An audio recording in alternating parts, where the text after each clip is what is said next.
Sistem Informatika, Arsitektur dan Teknik Sipil dalam Fakultas Teknologi dan Desain yang terakreditasi oleh BAN-PT. Universitas Pembangunan Jaya terletak di kawasan Bintaro Jaya yang sangat strategis untuk dijadikan tempat belajar karena memiliki akses tol Pondok Aren yang hanya 5 menit dari kampus UPJ, akses mudah ke stasiun KRL Jurangmangu yang juga memudahkan perjalanan mahasiswa, serta akses menuju Bintaro Jaya Exchange Mall.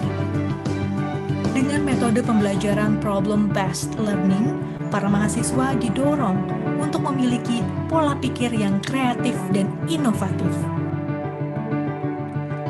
Fasilitas di Universitas Pembangunan Jaya: Laboratorium Mekanika Tanah, Laboratorium Beton, Laboratorium Keramik, Laboratorium Kayu dan Logam, Laboratorium Revit dan Animasi, Laboratorium Sistem Tertanam, Laboratorium Mandiri Informasi, Laboratorium Permodelan Arsitektur dan Prefabrikasi, Laboratorium Broadcasting, Laboratorium Psikologi, Galeri Investasi dan Tech Center, Ruang Kelas, Ruang Multifungsi, Ruang Teater, Kantin, Plaza Body, Lapangan Futsal dan Lapangan Basket, serta fasilitas parkir.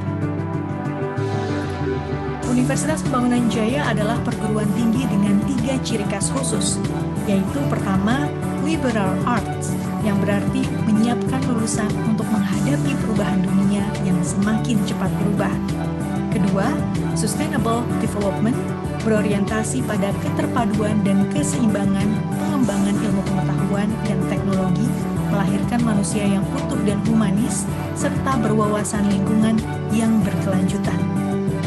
Ketiga, entrepreneurship, yang berorientasi pada pertumbuhan usaha yang menguntungkan perusahaan dengan selalu mencari dan melihat peluang usaha guna meningkatkan shareholders value.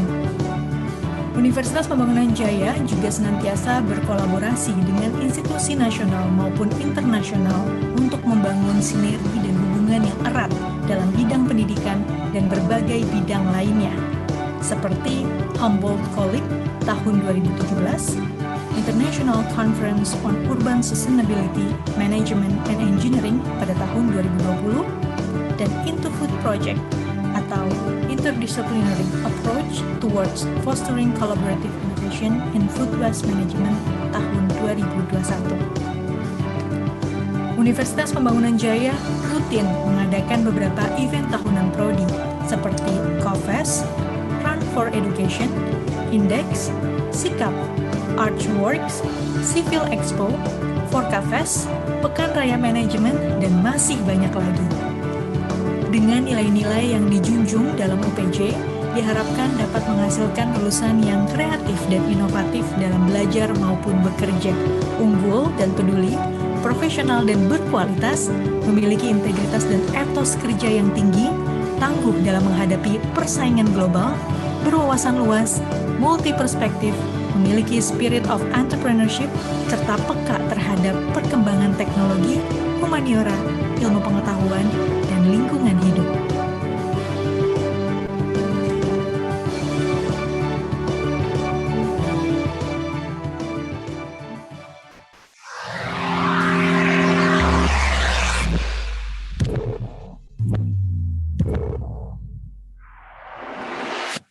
Dari tahun ke tahun, kepadatan kota identik dengan tingginya angka kejahatan, kemiskinan, dan kemacetan lalu lintas.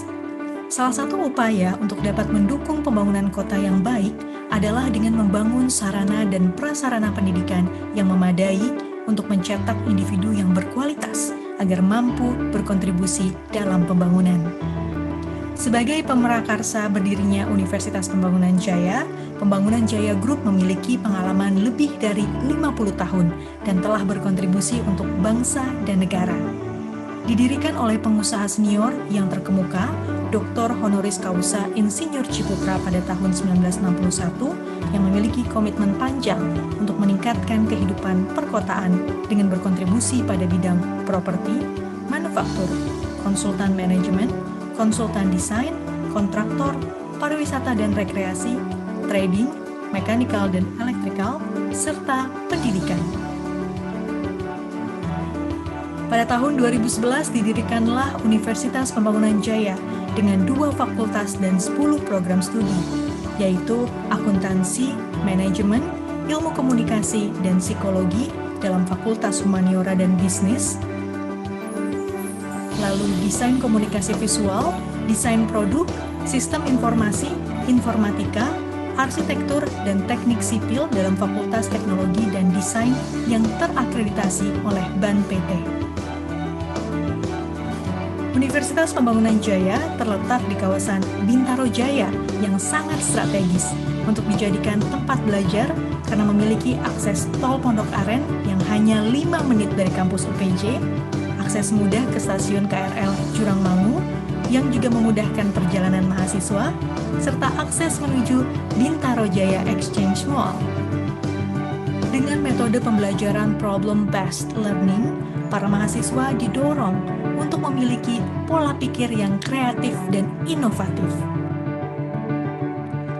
Fasilitas di Universitas Pembangunan Jaya: Laboratorium Mekanika Tanah, Laboratorium Beton, Laboratorium Keramik, Laboratorium Kayu dan Logam, Laboratorium Revit dan Animasi, Laboratorium Sistem Tertanam, Laboratorium Mandiri Informasi, Laboratorium Permodelan Arsitektur dan Prefabrikasi, Laboratorium Broadcasting, Laboratorium Psikologi, Galeri Investasi dan Tax Center, Ruang Kelas, Ruang Multifungsi, Ruang Teater, Kantin, Plaza Budi, Lapangan Futsal dan Lapangan Basket, serta fasilitas parkir.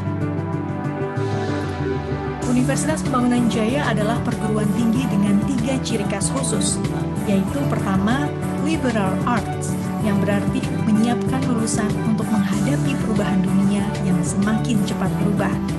Kedua, sustainable development, berorientasi pada keterpaduan dan keseimbangan pengembangan ilmu pengetahuan dan teknologi, melahirkan manusia yang utuh dan humanis, serta berwawasan lingkungan yang berkelanjutan.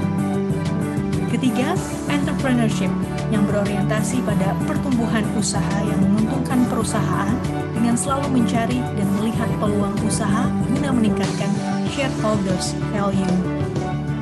Universitas Pembangunan Jaya juga senantiasa berkolaborasi dengan institusi nasional maupun internasional untuk membangun sinergi dan hubungan yang erat dalam bidang pendidikan dan berbagai bidang lainnya, seperti Humboldt Colleague tahun 2017, International Conference on Urban Sustainability, Management and Engineering pada tahun 2020, dan Into Food Project atau Interdisciplinary Approach Towards Fostering Collaborative Innovation in Food Waste Management tahun 2021. Universitas Pembangunan Jaya rutin mengadakan beberapa event tahunan prodi seperti COFES, Run for Education, Index, Sikap, Archworks, Civil Expo, Forkafest, Pekan Raya Manajemen, dan masih banyak lagi.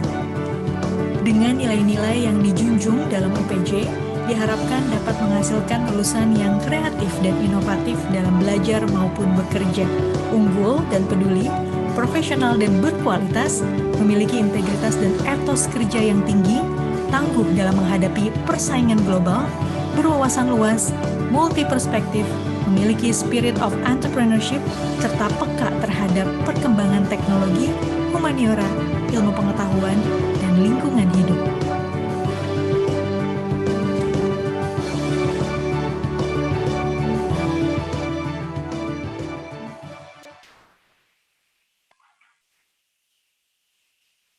Selamat siang teman-teman semuanya dari SMA, SMK, Jabotabek dan di luar Jabotabek. Pada hari ini saya Alfianto Marciano akan menemani teman-teman semuanya di workshop UPJ pada hari ini. Oke, teman-teman semuanya, tema pada hari ini ialah mengenai Designing Smart Systems with Artificial Intelligence yang akan dibawakan dan disampaikan oleh Pak Priyo Handoko, Eskom MTI. Nah, untuk itu kita langsung saja sapa narasumber kita pada hari ini. Selamat siang Pak Priyo. Selamat siang. Oke, gimana Pak? Keadaan Bapak sehat? Alhamdulillah sehat Sehat ya. semua. Nah ini teman-teman narasumber kita pada hari ini yaitu bernama Pak Priyo. Oke Pak Priyo, sebelum kita masuk ke pemaparan materi, Ya. saya pengen tahu dong Pak, Bapak sebagai dosen di Ya. informatika, fokusnya lebih ke aspek mana sih Pak? Oke, baik, terima kasih. Selamat siang rekan-rekan semua, teman-teman dari SMA yang ada di Jabotabek, Jabotabek dan luar Jabotabek. Saya dengar juga ada yang dari luar ini ya, dari luar Jawa ya? Iya, betul. Dari Ada mana tepatnya? Kalimantan. Dari Kalimantan? Terus kemudian dari Palangkaraya ya? Dari Pekanbaru ya, dari Pekanbaru. Oke, saya sapa dulu teman-teman yang ada di Pekanbaru, yang ada di Kalimantan. Halo, selamat siang atau sore ya di sana ya? Oke, siang. Iya, oke, ketemu dengan saya. Nama saya Priyo Handoko. Ya, dalam kesempatan kali ini saya diberikan kesempatan untuk bisa berbagi ya, sharing dengan teman di Jabodetabek maupun juga yang ada di luar Pulau Jawa untuk membahas terkait dari smart system. Oke. Jadi kalau saya ini merupakan salah satu staf pengajar di program studi informatika Universitas Bangunan Jaya Tangerang Selatan, dan kalau kita melihat dari peminatan yang ada di program studi informatika di UPJ ini, ada 3 peminatan sebetulnya.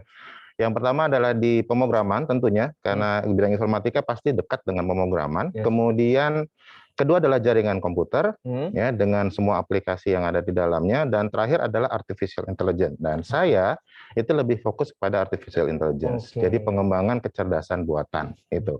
Nah, kecerdasan buatan ini juga ada 2 nih, Alif nih.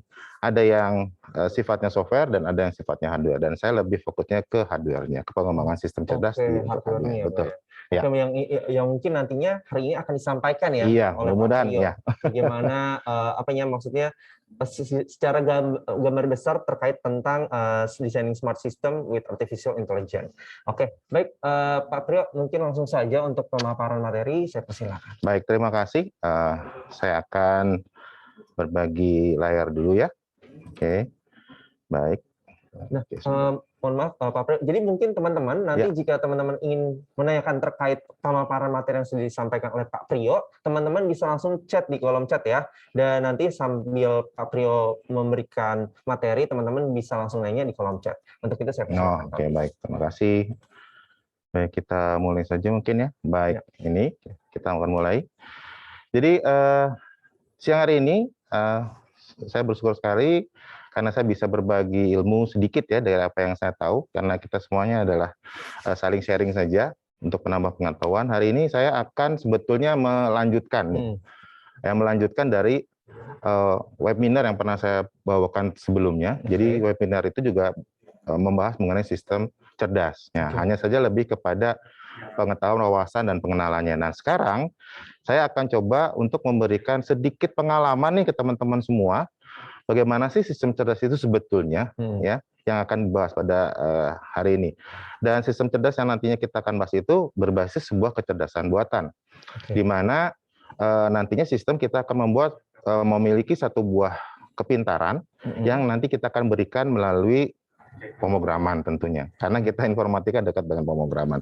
Baik, jadi saya akan mulai saja teman-teman semua. Yang ada di rumah sudah siap dengan laptopnya masing-masing ya, karena nanti kita akan berinteraksi ya, kita akan coba untuk melakukan satu simulasi terkait sistem cerdas. Karena kita sifatnya online nih ya, tentunya aplikasi yang akan kita gunakan juga online sementara ini, tapi kalau teman-teman ingin tahu jauh lebih banyak mengenai sistem cerdas, Anda bisa datang ke Universitas Bangunan Jaya dan menghubungi ke informatika. Baik, kita akan mulai saja. Saya akan membahas sedikit mengenai sistem cerdas. Mungkin teman-teman ada yang belum paham nih, mungkin pernah mendengar tapi belum paham apa itu sistem cerdas ya. Nah, kita mulai saja. Jadi sistem cerdas kalau kita bagi ada 2 buah kata di sana. Ada sistem dengan ada cerdas di sana. Nah, kalau sistem itu adalah sekumpulan komponen, teman-teman, atau elemen yang saling bersinergi atau berinteraksi satu dengan yang lain untuk mencapai satu tujuan tertentu. Ya, itu sistem secara umum ya. Kita juga tahu bahwa sistem itu secara umum seperti itu. Kemudian sedangkan cerdas ini adalah kalau kita melihat dari istilah dari KBBI ya, Kamus Besar Bahasa Indonesia, adalah sempurna perkembangannya dalam memiliki kemampuan berpikir dan memahami suatu hal. Nah, kalau kita bicara sistem cerdas, maka kita akan bicara satu buah istilah ya. Jadi sekumpulan komponen atau elemen ya, atau hal yang kemudian saling berinteraksi atau bersinergi satu dengan yang lain, teman-teman, yang kemudian memiliki kemampuan berpikir. Nah, jadi nanti banyak komponen-komponen yang semuanya bersinergi membentuk satu buah kemampuan berpikir untuk memahami sesuatu dan tentunya harus berkembang pemikiran ini kan untuk mencapai satu tujuan tertentu. Nah, untuk sistem cerdas ini ada 2 produk sebetulnya yang dihasilkan dari sistem cerdas, teman-teman. Yang pertama itu adalah produknya adalah dalam bentuk aplikasi. Ya, karena ada yang sifatnya adalah perangkat lunak, software gitu ya. Contohnya apa? Contohnya misalkan satu buah sistem cerdas yang kemudian diimplementasikan terhadap aplikasi, kita bisa katakan sistem pakar. Jadi kita bisa kita bisa membuat satu aplikasi yang menyerupai kepintaran si sistem pakar. Sehingga kita tidak perlu lagi harus ketemu dengan pakarnya, semua sudah digabungkan dalam satu aplikasi, semua informasinya ada dalam satu buah aplikasi tersebut, kemudian kita bisa akses. Gitu. Contohnya misalkan kita pengen mengetahui nih, kalau saya punya gejala penyakit seperti ini nih, saya kira-kira kurang lebih penyakitnya apa nih ya. Nah, kita bisa ke sana. Nah, sistem ahli yang di sana adalah dalam hal ini dokter. Jadi mewakili dokter dulu, tetapi tetap ya untuk yang lebih lanjutnya nggak usah percaya 100% dengan aplikasi, tetap untuk tindak lanjut berikutnya harus menghubungi dokter yang bersangkutan gitu ya. Makanya kan membantu aplikasi, ya. Kan meringankan. Jadi Betul. mereka yang nggak tahu dan emang terbatas aksesnya, apalagi ada pandemi ini, pasti kan otomatis download aplikasi. Ibaratnya ada aplikasi X lah, ibaratnya buat kesehatan. Betul. Mereka akan tahu, oke, saya gejalanya apa ya, tapi makanya kan dari itu tidak sepenuhnya dipercaya oleh, maksudnya di aplikasi, makanya kan disarankan untuk menghubungi gejala dan lain-lain. Tapi setidaknya dari situ, karena aplikasi yang dibuat itu tentunya sudah berkoordinasi dan berkonsultasi dengan dokter terkait. Jadi bukan si programmernya tahu apa gitu mengenai kesehatan kan, tapi dia tetap harus berkonsultasi dengan dokter, sehingga sistem atau aplikasi yang dibuat itu memang mewakili gitu kan, mewakili apa yang diberikan oleh si dokter itu dalam hal aplikasi bentuknya. Berarti Pak,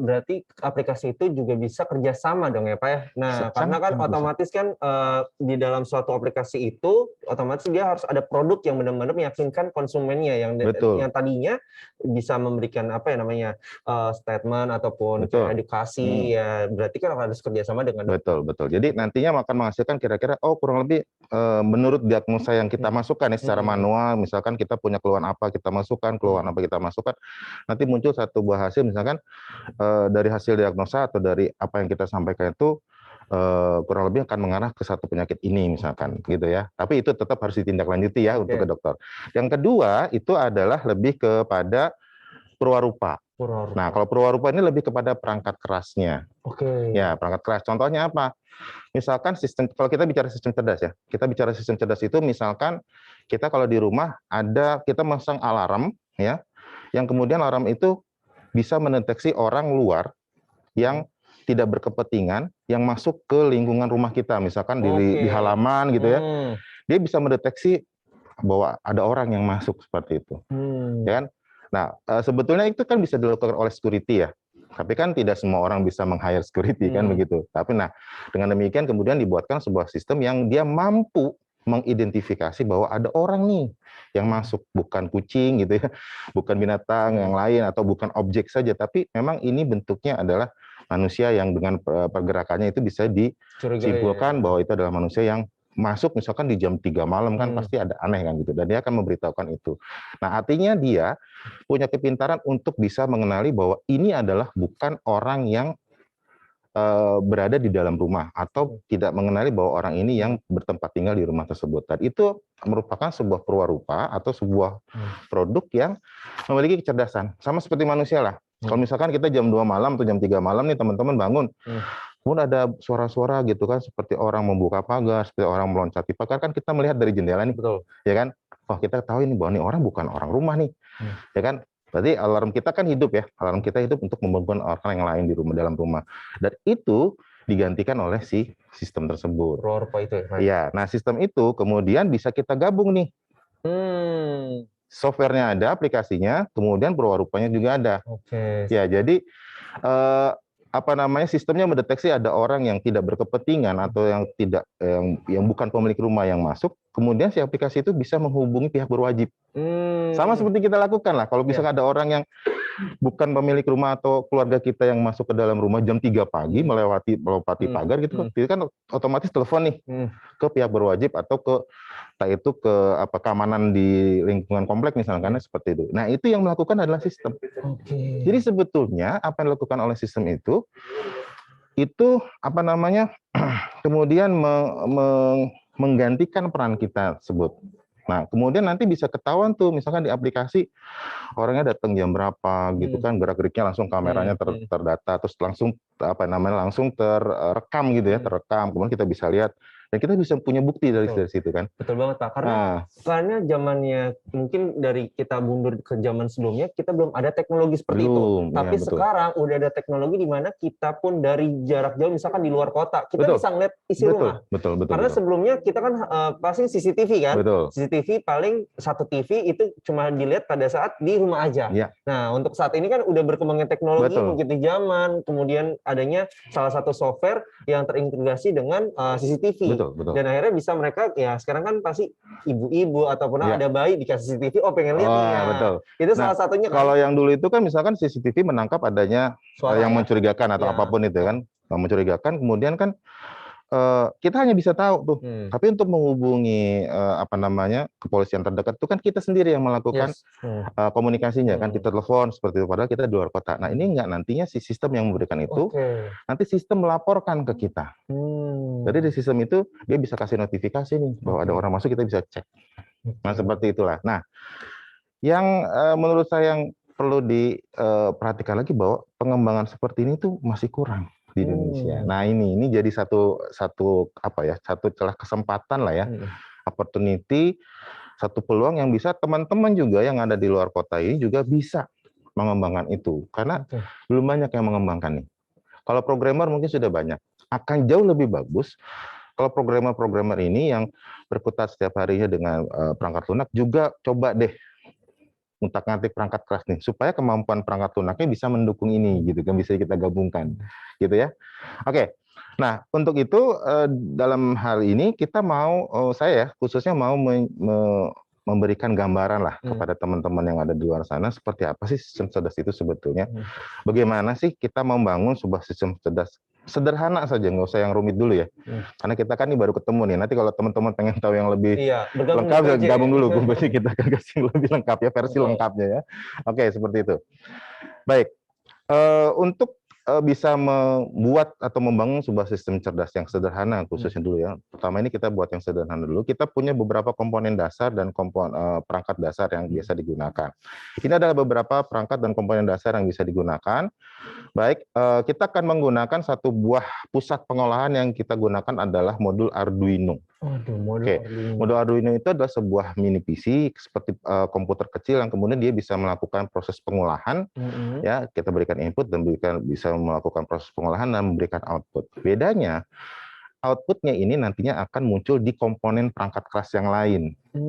Seperti alarm, ya, seperti lampu LED, kemudian dia bisa mengcapture gitu kan. Jadi si kameranya dikasih perintah untuk melakukan capture gitu kan terhadap satu buah tampilan tertentu seperti itu.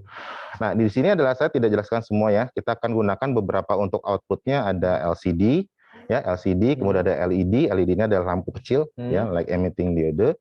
Kemudian untuk yang lainnya adalah ada servo di sini, ya ini servo, teman-teman ya, di sini servo.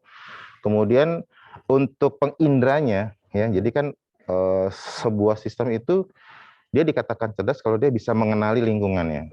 Nah, beberapa yang bisa kita gunakan adalah ada PR sensor, ini sensor untuk mendeteksi gerakan, ya, dengan menerima apa namanya radiasi sinar ultra infrared.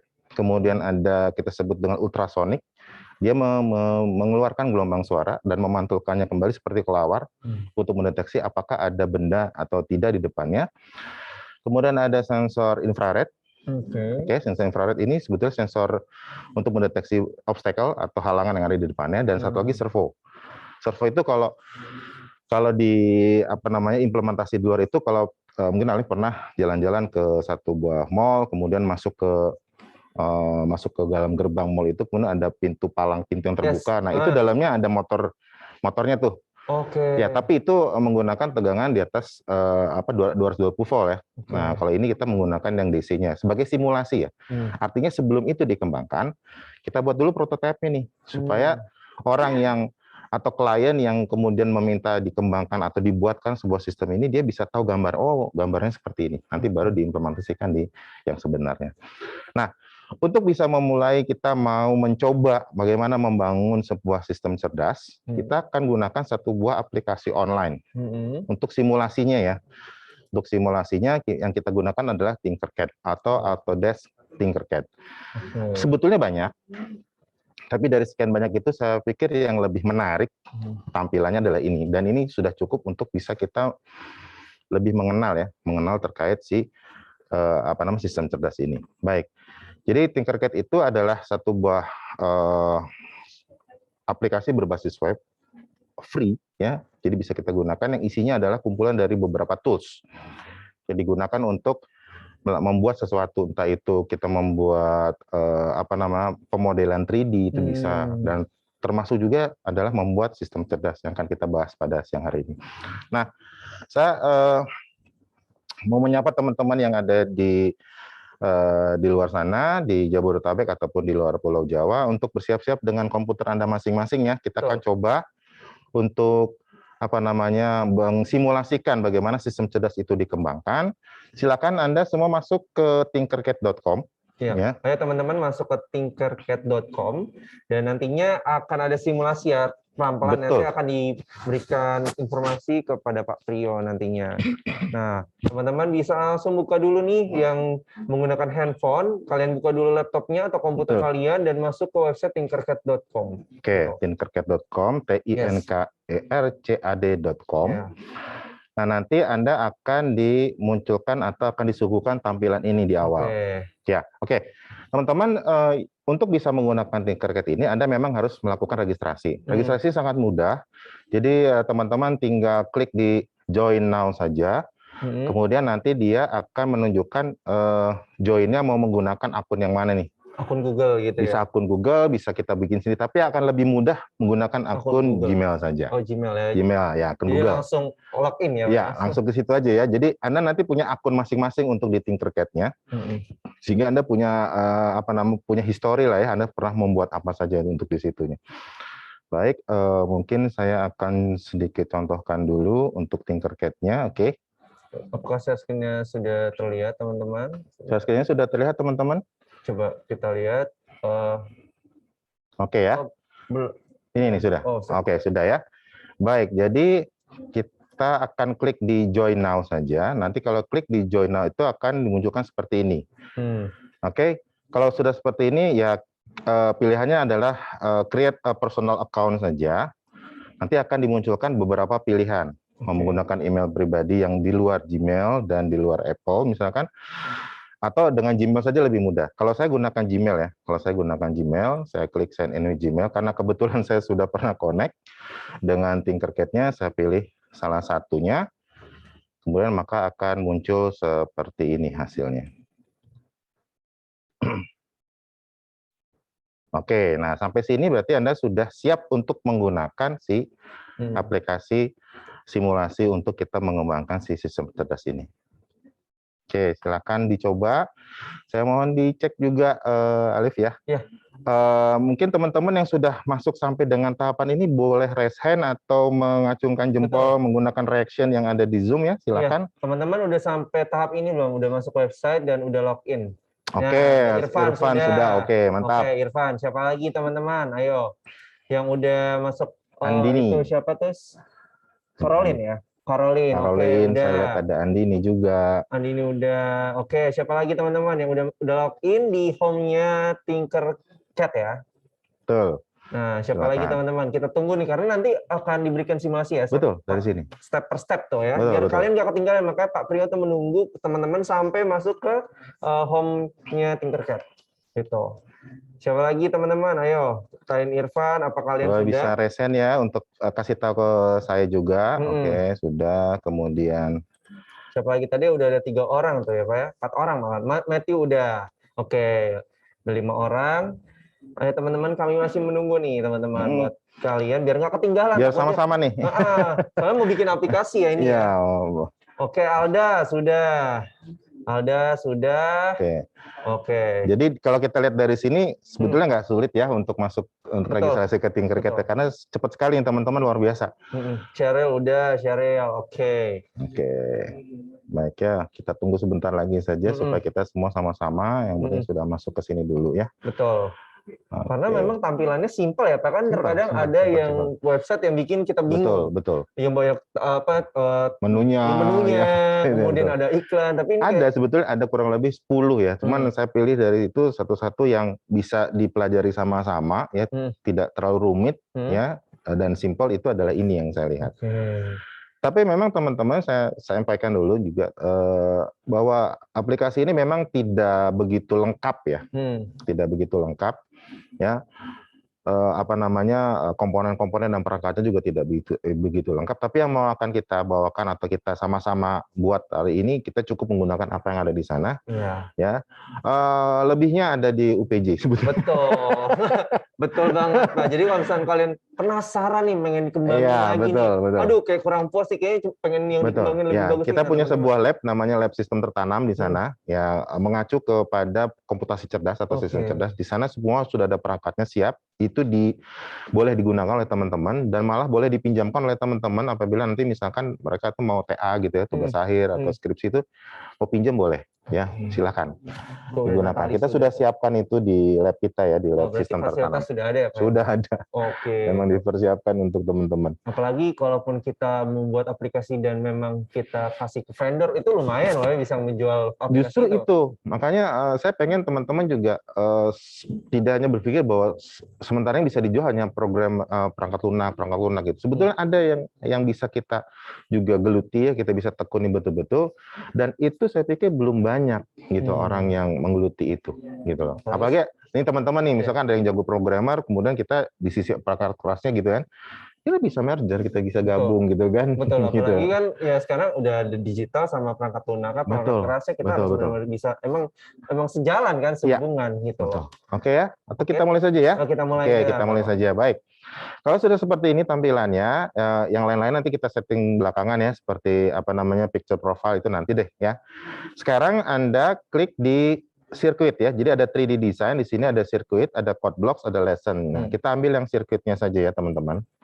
Oke, kita ambil yang sirkuitnya, kemudian kita klik create new circuit ya, create new circuit di sini. Nah, nanti kita akan diarahkan ke sebuah lembar kerja. Ini adalah lembar kerjanya Tinkercad untuk kita mengembangkan atau melakukan simulasi terhadap si sistem cerdasnya ini. Oke ya. Baik, jadi di sebelah kanan di sini ini sudah banyak disiapkan komponen-komponen atau perangkat-perangkat yang nanti kan bisa kita gunakan di sini. Oke ya. Di sini, kemudian di atas sebelah sini, pojok kiri atas ini ya, yang sebelah kiri ini adalah untuk memutar ya, memutar si komponennya, arahnya. Kemudian ada yang untuk menghapus, undo dan redo, itu seperti itu sudah umum ya. Kemudian ada kita bisa beri notes, kemudian di sini ada warna, ini adalah warna dari kabel yang akan kita gunakan. Dan kemudian ini adalah jenis kabelnya. Kemudian mungkin ada pertanyaan, perlu nggak saya ngerti elektronika? Nggak perlu. Nggak perlu. Karena informatika saya juga nggak belajar elektronika. Kita hanya mau membuat sistem ini berdasarkan logika saja dulu, logiknya dulu. Nah, masalah bagaimana nanti skrip program itu bisa dipelajari dikit-dikit, gitu ya. Logikanya saja dulu, karena logika itu akan terasa kalau kita sering melakukan sebetulnya ya. Baik, kalau sudah semua oke ya. Yang sudah sampai dengan lembar kerja, mohon juga bisa angkat tangannya, raise hand, sehingga saya juga tahu bahwa teman-teman nggak ketinggalan. Mudah-mudahan nanti ya. Kalau ada yang ketinggalan, langsung saja kasih tahu saya. Pak, bilang Pak, ulang Pak gitu ya. Ya, boleh lewat chat, boleh. Nanti teman-teman di sini akan bantu lihat mana yang mau minta diulang atau minta diulang. Pelan-pelan atau pelan-pelan. Ya, betul, jangan terlalu cepat. Oke ya. Oke. Baik, siap ya. Jadi mungkin ini jadi satu pengalaman baru untuk teman-teman karena ternyata luaran dari sebuah program itu tidak harus melulu ke layar monitor, tidak perlu melulu ke layar handphone gitu, tapi kita bisa juga alihkan ke perangkat keras. Nah, nanti kalau misalnya teman-teman nih lagi sambil Pak Priyo memberikan simulasi, teman-teman pengen Pak mau nanya dong gini-gini sambil boleh ya. Boleh, silakan. Langsung di-unmute aja. Silakan. Boleh banget teman-teman gitu ya. Silakan ya. Silakan Pak Priyo, kita mulai. Oke, kita mulai saja ya. Oke, yang dasar sekali kita akan melakukan pengendalian terhadap lampu LED namanya ya, atau light emitting diode ya. Seperti ini bentuknya, ada tulisan LED sebelah pojok kanan sini ya, ini LED, kita klik saja ya. Nanti kemudian dia akan muncul, kita taruh saja di situ. Klik lagi. Oke ya, kita mau atur warnanya juga boleh lah, terserah mau hijau, mau biru, kuning boleh ya. Saya kasih warna merah dulu. Kemudian kalau sudah, kita ambil ada komponen namanya resistor.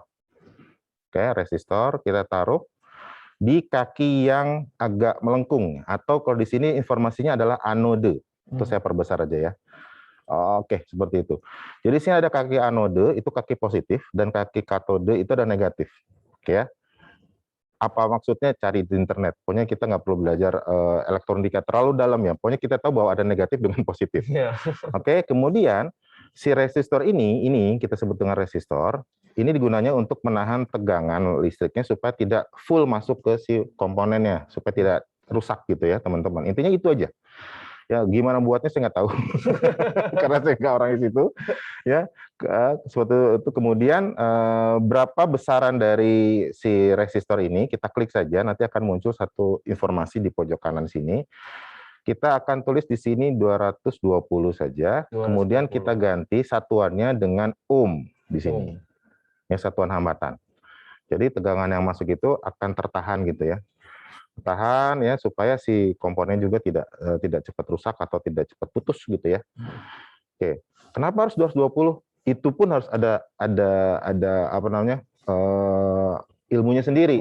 Tapi yang saya tahu semakin besar hambatannya, nilainya semakin besar dia menghambat, itu aja. Semakin kecil semakin kurang juga. Intinya gitu. Kita ambil 220 yang ya middle lah, tengah-tengah ya.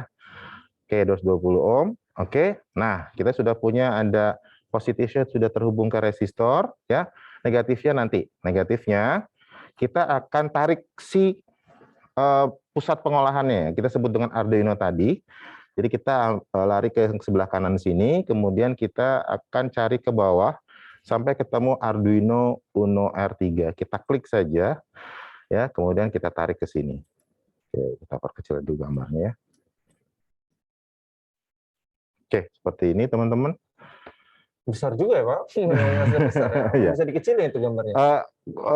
Kalau misalkan di apa namanya di sebenarnya ya, kalau ukuran sebenarnya memang ukuran antara LED dengan si Arduino itu memang seperti ini. Ya, jadi memang ini menyesuaikan dengan kondisi sebenarnya sebetulnya. Oke. Arduino ini sebetulnya banyak teman-teman, ada yang Arduino Nano yang lebih kecil, ada yang mini, ada yang mega, itu juga banyak. Kita ambil yang ini saja. Karena ini biasanya digunakan untuk pemula. Jadi yang baru-baru belajar pakai ini. Selain juga nanti ada Raspberry, ada Node MCU namanya, itu nanti saja. Ini kita belajar yang ini aja dulu. Oke, setelah itu kita akan hubungkan si kaki negatifnya atau kaki katodenya si LED ini dan kaki positifnya dengan si Arduino-nya ya teman-teman, dengan cara kita misalkan klik misalkan salah satu warna merah lah ya, merah untuk positif, biasanya kita akan tempel di sini.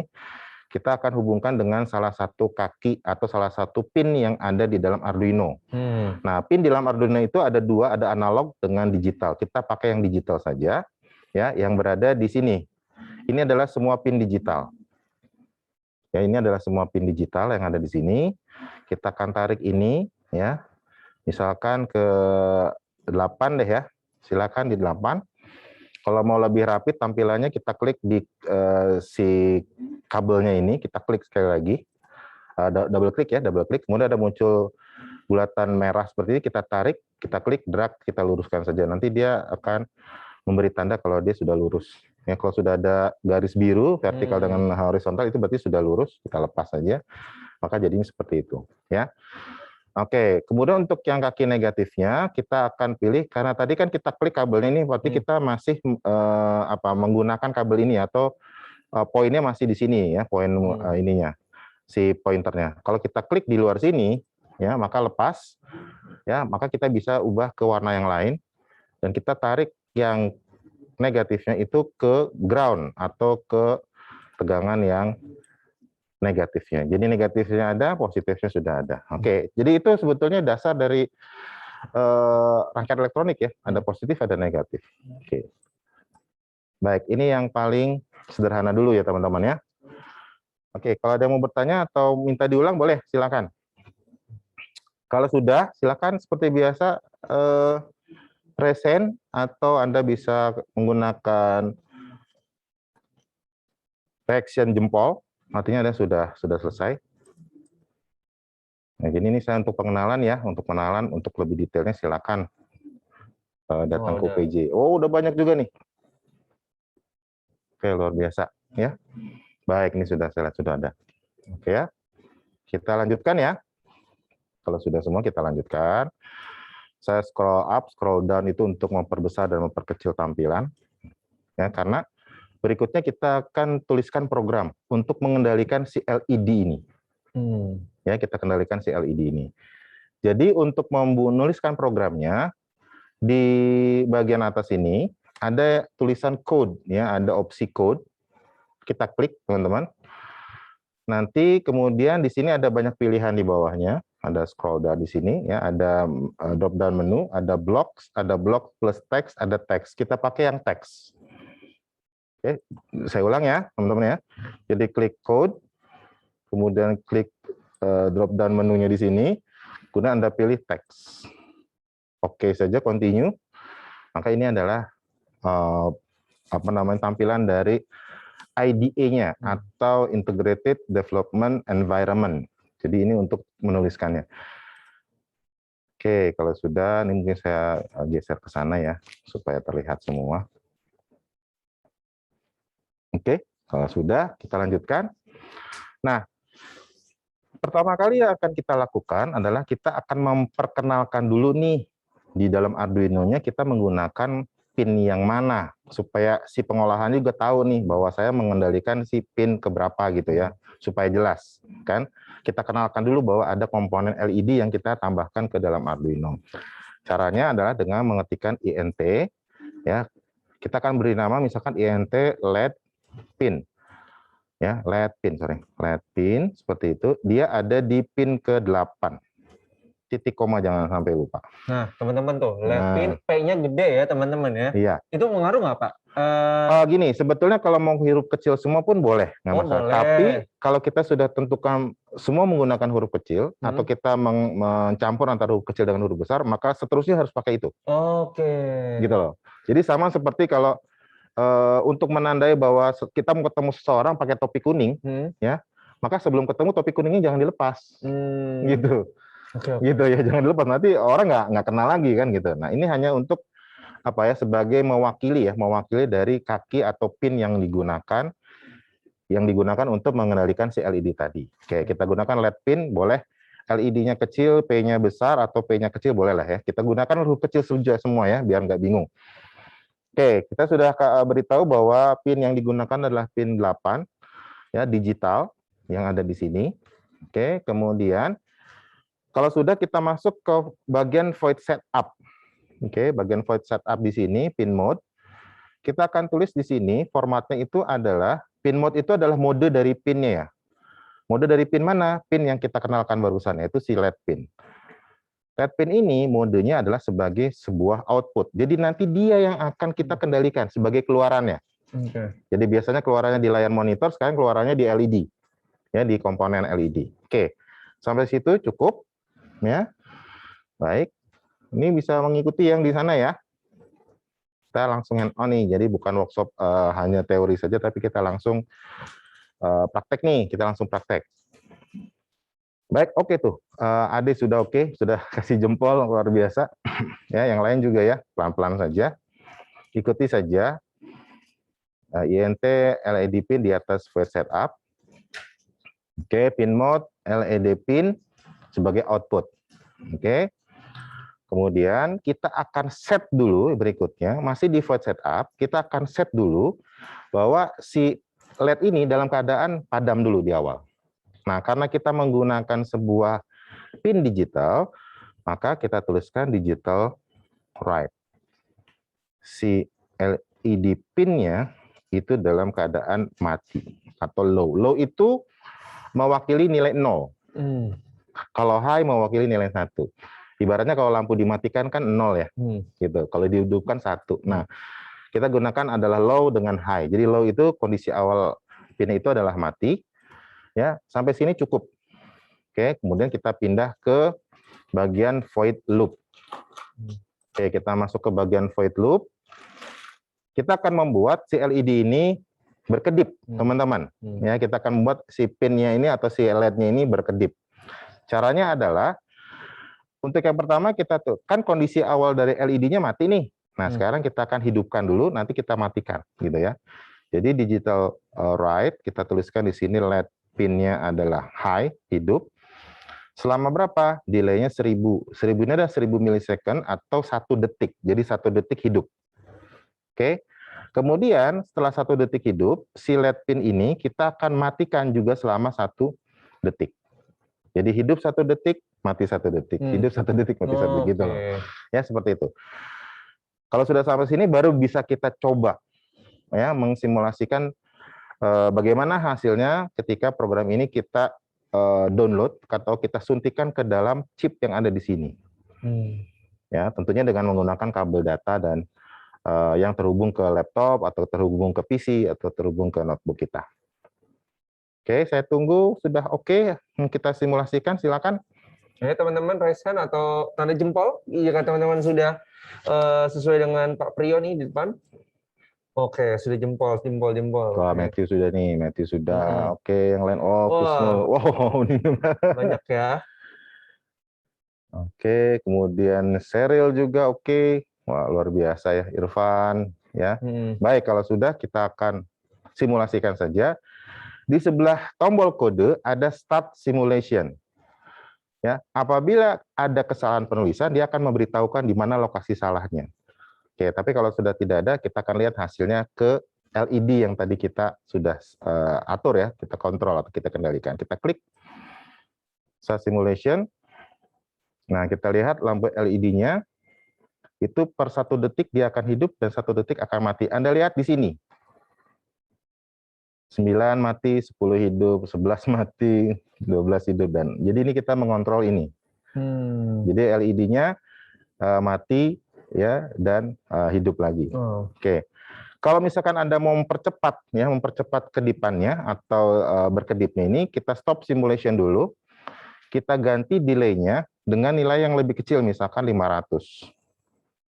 Kalau ingin lebih cepat ya, artinya kan lebih pendek delay-nya, maka pergantian antara hidup dengan matinya pun lebih cepat. Oke, sekarang kita lihat bahwa LED-nya bergerak jauh lebih cepat, per setengah detik. Kalau lebih cepat lagi, turunkan lagi. Kalau cepat lagi, turunkan lagi. Terus seperti itu. Ya. Baik, kira-kira sampai sini bagaimana teman-teman? Ada pertanyaan silakan disampaikan. Betul. Berarti itu ya Pak ya, kalaupun mau bikin aplikasi itu juga bisa dari website ataupun yang perangkat keras. Iya. Seperti sini ya. Ya, betul. Jadi di sini untuk ya ibaratnya kita uji coba dulu. Kalau sudah oke, baru kita berangkat ke perangkat kerasnya. Ya, kita hubungkan sesuai dengan yang ada di sini. Programnya juga kita tinggal copy, kita tinggal tempelkan saja di IDE si Arduino-nya. Nanti kita lihat hasilnya seperti apa. Oke, silakan kasih jempol saja kalau yang sudah. Oh ya, yang sudah gimana? Berhasil tidak teman-teman yang melakukan simulasi? Oke, Rohib, Irfan. Oke, siapa lagi tuh? Wah, banyak banget ya, Pak. Matthew, nih, Ade juga nih, cepat juga nih. Yehiskiel ya. Yehiskiel ya, Yehiskiel ini sudah juga oke, sudah bisa ya, sudah tergambar ya, seperti itu. Oke. Oke, yang lain bagaimana? Yang lain? Yang lain gimana? Tadi udah beberapa ya sudah. Oke ya. Oke, tadi ada sekitar 6 ya, 6-7 orang yang sudah berhasil, Pak. Iya, betul. Wah, berarti teman-teman benar-benar antusias nih ya. Kayak benar-benar merhatiin satu persatu gitu. Dan makanya memang seru sih ya kalau misalkan ada teman-teman yang ingin penasaran mau bikin aplikasi ataupun bikin perangkat keras, ataupun teman-teman pengen bikin inovasi baru, ya sebenarnya bisa. Ada website lain selain ini kan. Tapi kalau teman-teman ingin mengembangkan, ya salah satu teman-teman belajar dulu dari nol, pelan-pelan, nggak bisa langsung ini kan. Gitu. Betul.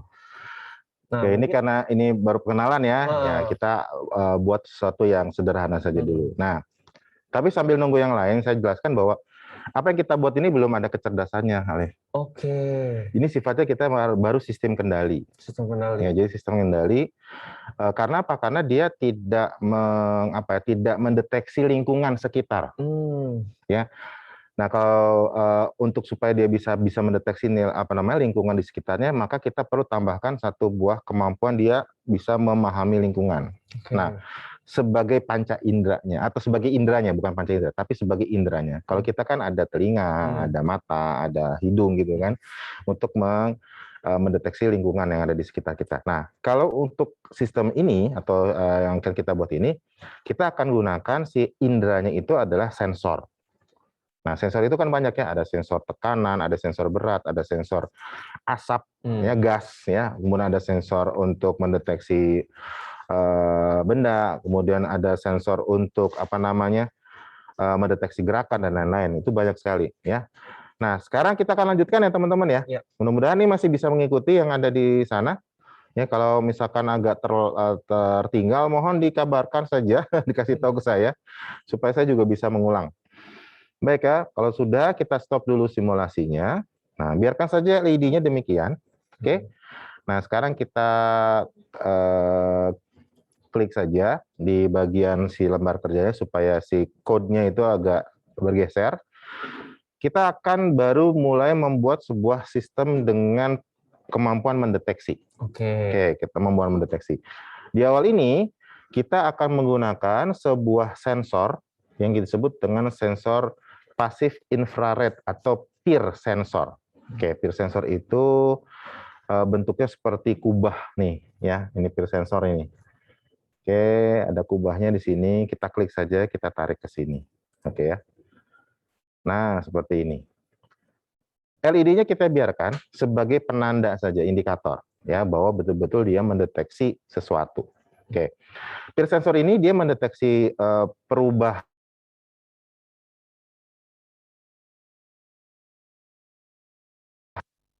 orang yang deteksi itu diam, dia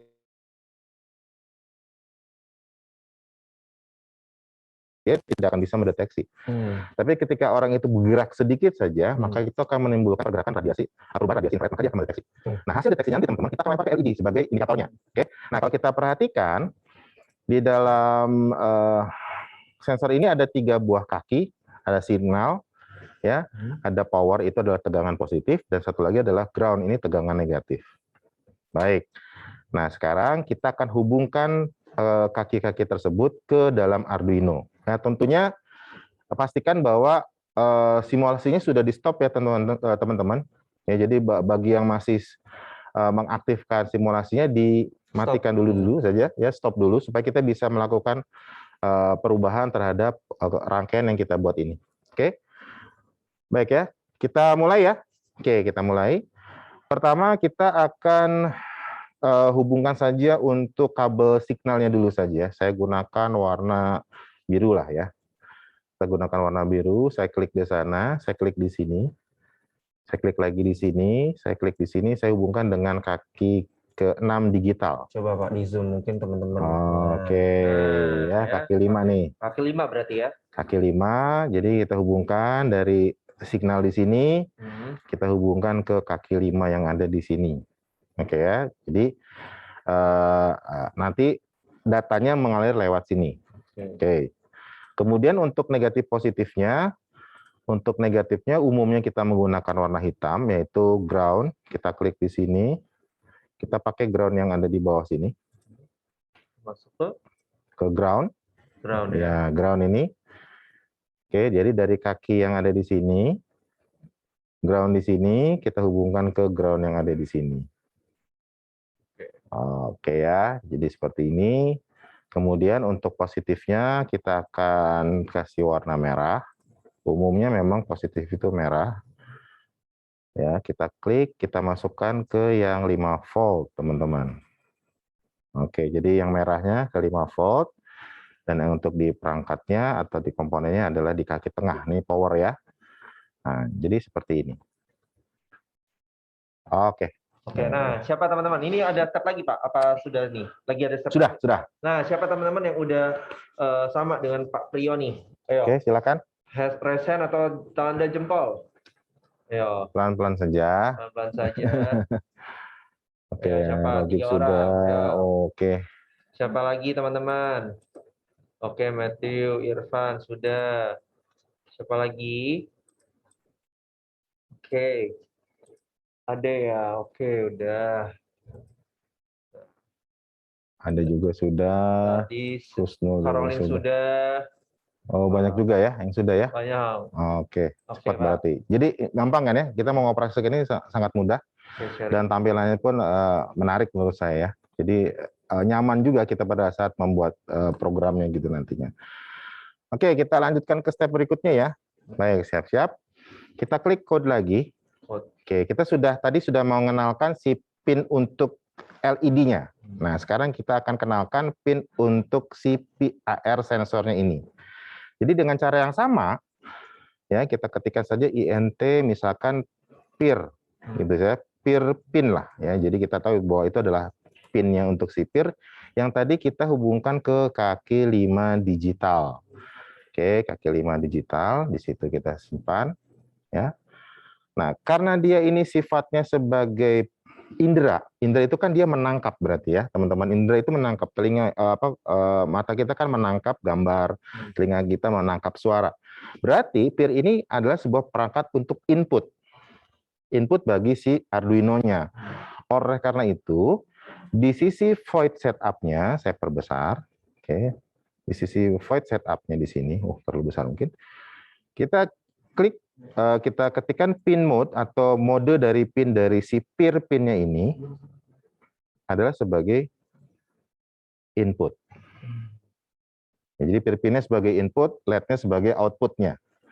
Ya kalau di aplikasi itu inputnya dari keyboard, outputnya di layar, gitu kan. Nah, sekarang kita inputnya dari lingkungan sekitar, ya, bukan dari keyboard, dan outputnya dimunculkan di LED.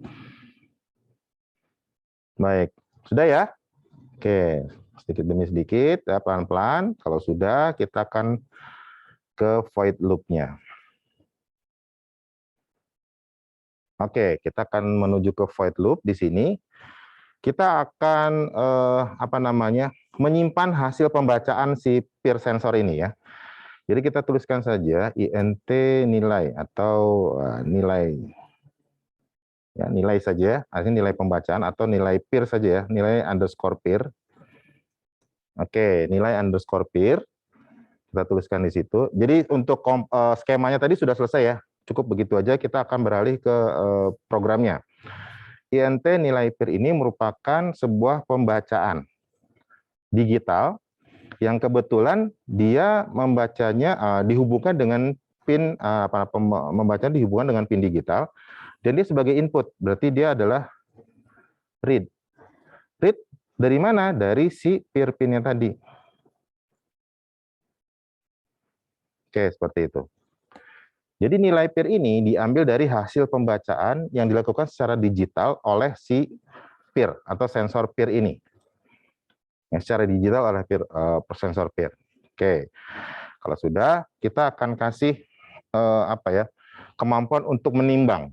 Oke, kita akan kasih kemampuan untuk menimbang kepada si perangkatnya ini. Jika, if ya nilai dari PIR-nya ini sama dengan high atau nilainya 1. Sama dengan 2 ya Pak ya? Ya, karena 2. Ini logik itu sama dengannya 2. Oke. Kalau perhitungan aritmatika sama dengannya 1. Ya, itu membedakan. Jadi untuk membedakan antara perhitungan aritmatika dengan assignment aritmatika dengan logik. Oke, kemudian kita kasih kurung kurawal buka. Kalau dia misalkan nilai PIR-nya itu high, artinya dia mendeteksi adanya gerakan, maka pinnya ini akan hidup. Si LED-nya itu akan hidup. Oke, kita hidupkan selama 1 detik. Oke. Kemudian di sini kita tutup. Oke. Jika tidak, nah ini else ya. Jika tidak, maka si LED itu akan mati atau akan padam. Artinya dia tidak ada mendeteksi gerakan selama juga 1 detik. Oke, kalau sudah, kita tutup saja di sini dengan kurung kurawal tutup. Jadi kurung kurawal tutup itu gunanya untuk memberitahukan bahwa blok yang dikerjakan apabila nilai PIR ini adalah high adalah ini, dari sini sampai sini. Tapi kalau tidak high artinya kebalikan dari high yaitu low, maka dia akan menjalankan yang bawah yaitu dari baris yang digital right lead pin low dengan delay 1000. Sampai sini sudah selesai sebetulnya. Oke, yang di rumah bagaimana? Silakan. Oke, apakah sudah selesai nih dengan instruksi oleh Pak Rio? Nah, sesuai nggak? Ayo, tanda jempol atau raise hand? Irfan nih sudah. Iya, Sheryl. Ayo, tanda jempol yang udah. Oke, silakan. Ayo, apakah teman-teman ada yang miss? Ayo, ini akan di start simulation lagi ya Pak ya? Ya. Kita setelah ini kita akan start simulation lagi. Matthew, Kusno. Oke, siapa lagi? Sheryl. Gip. Oke, Sheryl. Oke, teman-teman yang lain mana? Caroline juga oke. Ayo teman-teman, udah sesuai. Jangan lupa ya, itu ada apa kolom tutup kolom bukanya tuh ya, sama apa lagi tuh tadi. Sama dengannya ada 2 tuh, jangan 1. Di sini sama dengan 2. Jadi kita cek satu-satu dulu ya. INT LED pin-nya 8. INT untuk PIR pin-nya 5. Kalau Anda mau ubah PIR pin-nya di 7 boleh, terserah ya.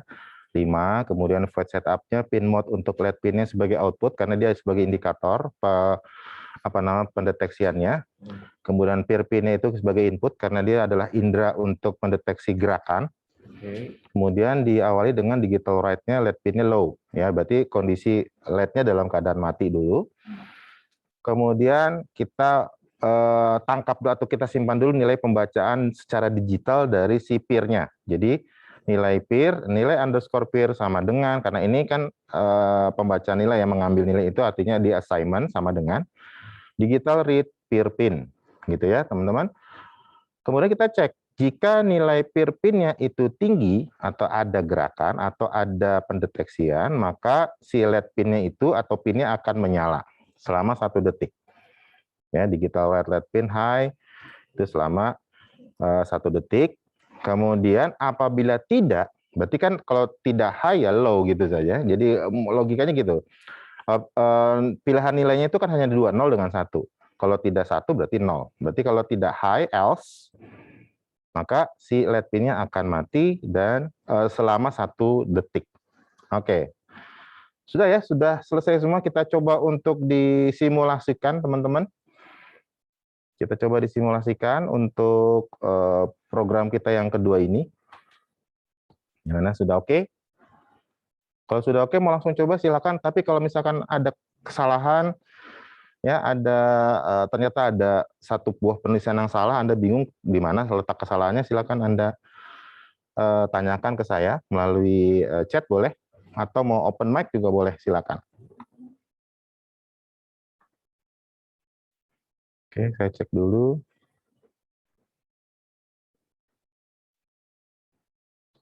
Gimana? Jempol dulu? Kasih jempol dulu. Jempolnya jempol. Jempol. Kasih jempol. Nah. Oke, Irfan sudah. Kemudian ada siapa lagi tuh? Masih jempolnya mana? Ade ya. Oh, Ade juga cepet juga nih Ade ini. Sheryl. Ya, silakan. Oke, semuanya Pak ya. Oke. Nanti kita akan start simulation ya, teman-teman. Ya, start simulation ya. Kita start simulation. Jadi kalau penulisan programnya sudah betul, nggak ada masalah, kita bisa tutup saja programnya. Nah, seperti itu. Kita sembunyikan, bukan kita tutup, kita sembunyikan. Oke, kita perbesar dulu saja gambar untuk si perangkaiannya. Oke, kemudian kita start simulation. Mudah-mudahan saya juga nggak ada salah tulis ya, teman-teman. Oke, baik ya. Loh, kok nggak ada pergerakan? Caranya adalah kursor mouse Anda gerakan ke PIR, Anda klik. Nah, muncul. Nah, Yang muncul atau yang keluar di sini setelah kita klik si sensor ini adalah area pendeteksiannya di sini. Oke. Karena bendanya diam, benda itu yang diwakilkan oleh lingkaran warna hijau ya, itu bendanya. Berarti karena dia tidak ada pergerakan, LED-nya tetap mati. Tapi kalau saya gerakan sedikit saja, LED-nya hidup. Nah, begitu. Ya. Jadi kalau kita gerakan sedikit saja, maka LED-nya hidup. Itu menandakan ke kita sebagai penggunanya, misalkan di dalam rumah kita hubungkan dengan lampu lampu LED yang di atas kan LED ya, misalkan kita hubungkan ke sana deh, tiba-tiba di luar ada yang ada sesuatu yang terdeteksi oleh terus LED-nya hidup tuh di rumah. Oh, berarti ada yang terdeteksi di luar sana. Nah, cuman memang PIR ini dia tidak bisa membedakan apakah dia manusia atau binatang atau hewan gitu, belum bisa. Nah, kalau untuk lebih supaya punya kemampuan lebih, kita akan tambahkan sebuah image recognition. Jadi dia bisa membedakan apakah ini manusia atau bukan. Nah, itu juga ada di AI, di informatika pun dipelajari seperti itu. Jadi kita bisa menambahkan kepintarannya dengan cara dia bisa membedakan antara mana hewan, mana manusia seperti itu. Oke. Jadi kalau misalkan orang yang misalkan nih ya terdeteksi hidup nih, terus dia diam, maka dia seolah tidak ada orang nih di depannya atau tidak ada objek di depannya. Tapi ketika orang itu bergerak sedikit saja, langsung hidup lagi. Jadi kalau dia tahu dia sudah terkena si sensor ini, udah dia nggak bisa kemana-mana, supaya nggak ketahuan kan gitu ya. Jadi dia nggak bisa kemana-mana. Oke, gimana teman-teman sudah? Tanda jempol. Ya, sudah dicoba, sudah oke? Kalau berhasil tanda jempol, ayo. Tanda jempol resen, waduh. Oh, banyak juga tuh. Ya. Wah, luar biasa. Luar biasa. Oke. Ya. Sebetulnya kita bisa ganti LED ini atau kita tambahkan dengan alarm, dengan buzzer. Ya, cuman saya khawatir nanti di sana suaranya sangat keras. Tapi kalau kita mau coba nanti boleh coba ya, boleh di chat di chat mau coba atau tidak, yuk di chat aja. Ayo coba, mau coba, yuk kita. Jangan sampai tiba-tiba kalian kaget suaranya gitu. Iya, karena suaranya sangat kencang nih, suaranya keras karena hitungannya itu pakai hertz. Mau coba, siapa yang mau coba? Ayo voting, yang mau coba siapa? Yang untuk. Tapi siap-siap ya dengan earphone Anda, dengan headset Anda karena suaranya mungkin akan sangat mengganggu. Silakan. Siapa satu Sheryl dong? Ayo Sheryl dong nih mau coba, siapa yang lain teman-teman? Luar biasa nih Sheryl. Wah, Matthew mau coba. Matthew mau coba juga lagi? ya. 2 orang nih mau coba. Irfan, oke. Oh, boleh. Boleh Pak, mungkin langsung aja nih, Pak. Ya kan mereka penasaran nih. Oke ya. Baik, untuk bisa menambahkan buzzer, biarkan LED-nya masih tetap di situ ya. Jadi kita gunakan 2 output, 1 LED, 1 alarm. Kita ambil komponen yang disebut dengan piezo. Oh, piezo. Ya, piezo. Siap-siap nih, ya. Volumenya kecil. Ya, volumenya kecilin dulu supaya nggak kaget ya. Ya, oke, piezonya kita tarik ke sini, kita tambahkan ke sana. Seperti biasa, kita harus mengenalkan juga nih komponen baru ini ke si Arduino-nya. Supaya tahu nih bahwa ada satu lagi perangkat yang dihubungkan. Jangan lupa stop simulation-nya dulu, betul. Stop simulation-nya dulu. Kalau sudah, kita lihat bahwa di sini hanya ada 2 kaki, 1 kaki positif, 1 kaki negatif. Ya, kita hubungkan kaki positifnya ini dengan bebas saya dengan warna apa saja misalkan ke 7 deh. Oke, pin 7 ya, kita gunakan pin 7, Anda pakai pin 6 boleh, mau pakai pin 3 boleh, silakan selama masih digital. Kemudian untuk kaki negatifnya, seperti biasa saya akan gunakan warna hitam, itu saya akan hubungkan ke kaki ground atau kaki negatif di sini. Oke. Seperti itu ya, jadi kaki positifnya ini ke 7, ke pin 7, ke pin digital 7, sedangkan kaki ground-nya kita hubungkan dengan ground. Ya, kalau sudah seperti itu sudah cukup sebetulnya. Jadi nggak terlalu rumit. Kita akan masuk ke pemrogramannya. Pas saya mau nanya, tadi kan kata Bapak atau 7 atau 3 itu berpengaruh nggak di nomor diganti iya, juga? Betul. Oke, jadi harus diganti. Dengan nama ya, betul. Dengan nama. Betul. Jadi harus disesuaikan dengan ini, dengan nomor dari pin digital yang kita gunakan, supaya datanya itu nggak salah. Ya, karena kita memberitakan bahwa dia ada di 3, maka ketika kita beri perintah, dia akan mengalir memang melalui si pin 3 tersebut. Oke ya teman-teman, kita akan tambahkan satu buah variabel kita sebut ya, int. Oke, kita zoom ya. Misalkan ini namanya buzzer, saya sebut saja buzz pin. Tadi kita hubungkan di 7 ya kalau tidak salah. Ya, 7. 7 ya, betul ya? Oke, cek dulu. Oke, betul ya, 7 ya. Oke, jadi buzz pinnya itu ada di 7. Kemudian kita langsung saja setelah ini, kita tulis di sini, kita harus kasih tahu juga sama si Arduino-nya bahwa mode dari pin yang akan kita gunakan untuk si buzzer ini adalah sebagai output. Jadi buzz pin adalah output. Demikian.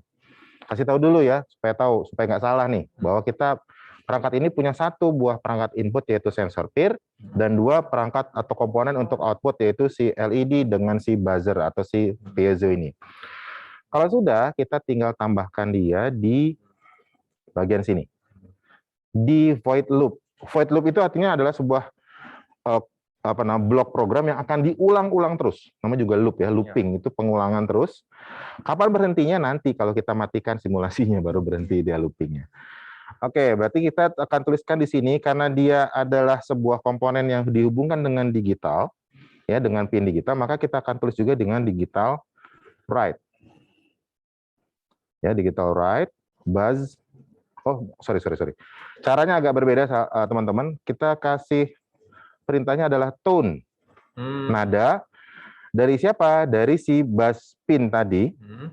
Si buzz pin tadi. Frekuensinya misalkan, berapa ya? Saya kasih 200 aja deh, karena kalau 1000 akan memekakan telinga. Saya khawatirnya. Kemudian saya berikan di sini durasinya adalah 200 milisecond. Jadi kekuatan suara yang akan dihasilkan adalah 200 Hz dengan durasinya 200 milisecond. Karena dia 200 milisecond di sana, saya akan coba kurangkan si LED-nya ini jadi 500 saja. Oke ya. Nah, itu kalau misalkan si PIR-nya mendeteksi adanya gerakan. Kalau tidak mendeteksi adanya gerakan, maka kita tuliskan saja tone juga, tone ya, tone. Kemudian dari si buzz pin-nya, ya, kemudian sebesar 0 Hz, ya, tidak ada suara, sebesar durasinya 200, dan kita kurangi lagi delay di sini adalah 500. Cukup begini saja, baru kita bisa simulasikan. Oke. Yang sudah? Jempol? Ada resan? Ayo. Oke, Irfan. Oke, yang lain gimana? Oke, Caroline. Yang lain gimana? Masih 2 orang nih. Oke, semuanya. Rogi. Saya stop share dulu. Saya mau coba sharing dengan share sound-nya, ya. Juga supaya teman-teman juga bisa melihat bahwa seperti apa sih suaranya. Oke, sudah ya? Sudah. Kalau gitu kita start simulation. Oke, nggak ada masalah. Berarti kodenya bisa kita tutup. Kode bisa kita tutup, kita geser, kita klik di sini, kita lihat kalau ada tandanya gini, kalau tidak ada suara yang keluar di earphone atau di headphone, nanti si piezo-nya itu ada tanda seperti ada suara yang keluar dari situ ya. Coba kita klik saja. Nah,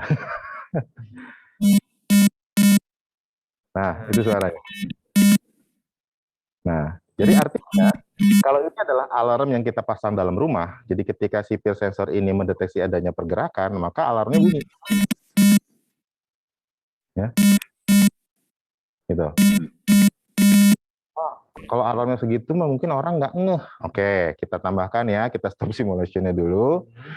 Oke, kita tambahkan di sini. Ya, kita tambahkan di sini supaya alarmnya lebih lama lah bunyi supaya orang juga ngeh gitu kan.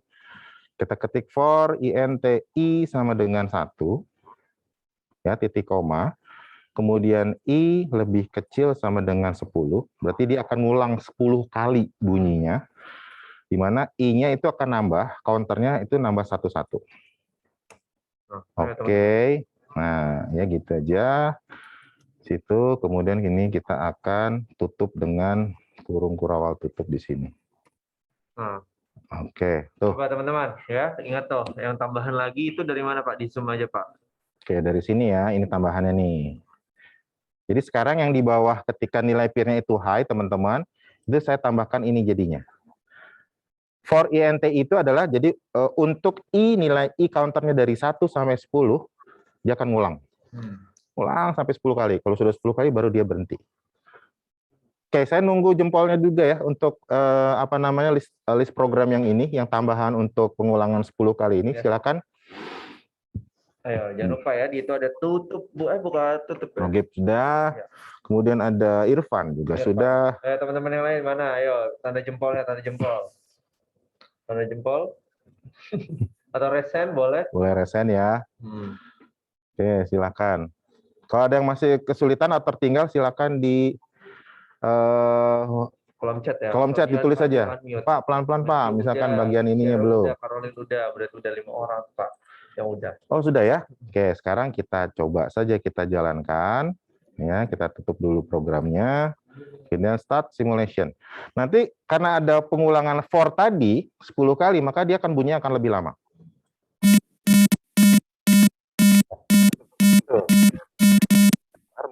Nah, jadi 10 kali berhenti.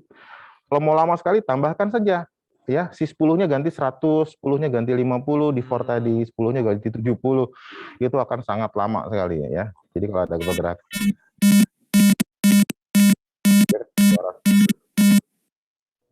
Kalau misalkan tidak terdengar suaranya, kita bisa stop simulation, kita bisa masukkan code, ganti si frekuensinya itu menjadi lebih tinggi, misalkan menjadi 500 ya. Terus kita start simulation lagi. Oke, kodenya kita matikan. Ini bilang ya teman-teman yang pakai earphone mungkin di rumah terganggu. 1000 ya? Agak 1000 lebih melengking suaranya. Oh. Seperti itu. Ya. Oke. Jadi, nah teman-teman, dengan kita membuat seperti ini, maka Anda sudah bisa bayangkan nggak kalau kita sebetulnya bisa buat ini sendiri di rumah. Tinggal kabelnya dipanjangin aja ke depan gitu kan, kemudian si buzzernya kita taruh di tempat yang lain, ya. LED-nya nggak pakai nggak masalah ya, kita cabut saja karena kita butuh hanya untuk buzzer saja. Kemudian kita tempatkan si Arduino di tempat yang aman, diberi kotak apa seperti itu. Ya, Anda bisa DIY lah ya, Anda bisa lakukan sendiri lah ya, seperti itu. Itu kita sudah punya sebuah sistem pengamanan rumah.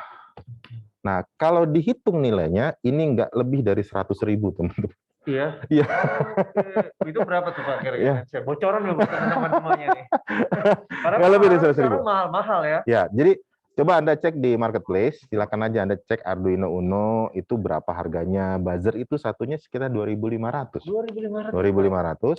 Dan sipir ini ya mungkin sekitar 20.000-an, tapi total kurang dari 100.000. Oke. Dan kalau kita beli di luar, kita bisa mengeluarkan uang berapa banyak kalau untuk sistem yang seperti ini. Padahal kita bisa buat sendiri, teman-teman. Ditambah lagi kalau Anda punya kemampuan perangkat lunak membuat software, ya kita bisa langsung bukan hanya suara ya sebagai outputnya, tapi dia bisa menghubungi kita lewat handphone. Misalkan indikasi atau indikator ya ke handphone. Misalkan handphonenya entah itu berdering, entah itu dia mengeluarkan notifikasi suara, ya seperti itu. Itu bisa kita pakai. Ya itu salah satunya penting banget, teman-teman harus benar-benar belajar tentang ilmu hal itu. Iya. Dan nanti bisa bergabung di Informatika UPJ kan? Silakan. Diajarin misalkan Iya. masih tahap. Ini masih tahap pengenalan dasar. Ini Ya, masih dasar. Ini dasarnya udah begini, apalagi nanti kalian bergabung itu akan lebih seru lagi. Iya, karena mahasiswa di program studi informatika yang kebetulan sudah lulus, mereka pernah membuat satu buah perangkat cerdas. Dia membuat satu buah sistem yang digunakan untuk menerangi rumah. Jadi dia mau menggunakan solar cell, tenaga matahari, ya seperti itu. Dia dihubungkan dengan LED karena dia sifatnya masih prototipe, yang dimana si solar cell ini kemudian dihubungkan dengan sebuah motor DC atau servo, atau kalau teman-teman mungkin kenalnya dinamo lah ya. Dia akan mengikuti arah matahari. Jadi kalau mataharinya terbit dia akan ke sana, nanti makin ke siang dia makin miring ke sini seperti itu. Jadi dia dapat terus tuh ya mataharinya seperti itu ada yang demikian. Kemudian beberapa teman-teman dari program studi informatika juga pernah membuat palang pintu untuk bendungan. Ya, bendungan itu misalkan kalau dia melihat bahwa tinggi, misalkan di mana ya, Katulampa lah ya, misalkan Katulampa sedang tinggi-tingginya, sudah mau penuh, sudah mau meluap, dia akan mendeteksi di manakah lokasi pintu air yang salurannya masih kosong. Dia akan menentukan misalkan dari 3 pintu air yang sudah ada, dia akan menentukan, oh ternyata pintu kedua alirannya masih kosong, dia akan alirkan ke sana. Jadi artinya sebelum orang yang petugasnya itu datang, si sistem sudah melakukan lebih dulu. Ada sensornya ya biar. Ya, terus nanti akan diberitahukan ke si pengelola misalkan bahwa pintu air kedua terbuka, gitu. Pintu air 1 dengan 3 tertutup. Itu bisa dibuka. Ya. Canggih banget ya, keren banget ya, itu pemikiran udah sampai situ. Artinya kita bisa membantu dalam hal itu kan. Misalkan ya kalau misalkan lagi hujan lagi tinggi, lagi deras, mungkin jalanan macet, orang nggak sempat datang ke bendungan itu atau ke apa namanya, ke tempat apa namanya, saluran air tadi. Ya. Sistem yang akan melakukan duluan dan sistem akan memberitahu ke si petugas bahwa pintu air 2 sudah terbuka sehingga alirnya sudah ke sana ngalirnya gitu. Begitu. Nanti kalau misalkan di sana sudah penuh lagi air di bendungannya itu misalkan makin tinggi lagi, nanti pintu air yang kosong lagi akan dibuka. Begitu. Jadi bukan pakai tenaga manusia gitu ya. Sudah digantikan. Tentunya kan udah tersistem ya sekarang. Iya, betul. Nah, dinamo yang penggantinya tentunya pakai dinamo yang lebih kuat ya teman-teman ya, yang bukan hanya pakai apa 5 volt, tentunya pakai yang lebih tinggi karena itu. Pak. Nih, kan tadi ada teman-teman yang udah resen ke sini, tapi aku pengen tahu nih ke siapa, ke Ragib nih. Aku mau nanya dong ke Ragib nih, gimana nih kesan kamu nih pada saat kamu udah mencoba apa namanya simulasi ini? Coba, Ragib, bisa unmute? Coba gimana pesan kamu? Halo, suaranya kedengaran nggak? Halo? Halo? Halo? Apa? Suaranya kedengaran nggak, Pak? Kamu coba simulasi ini? Oh, nulis dicek. Oh, voice-nya gangguan. Oke, mungkin kamu langsung bisa cek ya di chat pesan-pesan kamu gimana. Dan mungkin kalau teman-teman ingin tanyain ya, bisa langsung aja nih chat di kolom chat di Zoom ini nih terkait dengan simulasi lagi. Mungkin ada simulasi lagi. Saya mau tambahkan satu servo ya, dinamo. Jadi kita simulasikan aja tadi apa namanya pintu air tadi ya. Nah, jadi kalau misalkan si peer sensor mendeteksi sampai batas tertentu, dia sudah mendeteksi seperti itu, maka pintu air itu akan terbuka. Ya, teman-teman yang di rumah kita ya dulu simulasinya. Oke, sebetulnya itu adalah merupakan sistem yang bisa terpisah ya. Jadi peer dengan buzzer, kemudian nanti si servo dengan si peer juga bisa. Cuman kalau kita gabungkan jadi satu pun nggak jadi masalah. Selama apa? Selama pin digitalnya masih tersedia di sini, ya aman. Berarti dia bisa menampung kurang lebih sekitar 10 sampai 13 perangkat lain. Oke ya. Baik, kita klik ini, kita munculkan lagi. Kemudian kita masuk ke microservo di sini. Ini bisa kelihatan ya, teman-teman. Kita klik di sini microservo. Anggap saja si microservo ini sebagai si motor yang menggerakkan pintu air naik dengan turun gitu ya. Oke, naik dan turunnya. Di sini kita punya ada 3 buah pin yang kita bisa gunakan, teman-teman. Ada ground, kemudian power, dan satu lagi adalah signal. Ini signal untuk memberikan perintah. Karena dia sifatnya adalah motor yang kemudian dia diperintahkan sebagai output, maka dia nanti pin mode-nya sebagai output nih. Oke, sekarang kita akan hubungkan saja. Untuk ground-nya kita tetap menggunakan yang hitam. Anda bisa hubungkan ke yang bawah atau yang atas ya, sama saja. Oke, kita hubungkan dulu ke sini. Oke, ground-nya sudah terhubung, terkoneksi. Oke, ground-nya sudah terkoneksi di sini.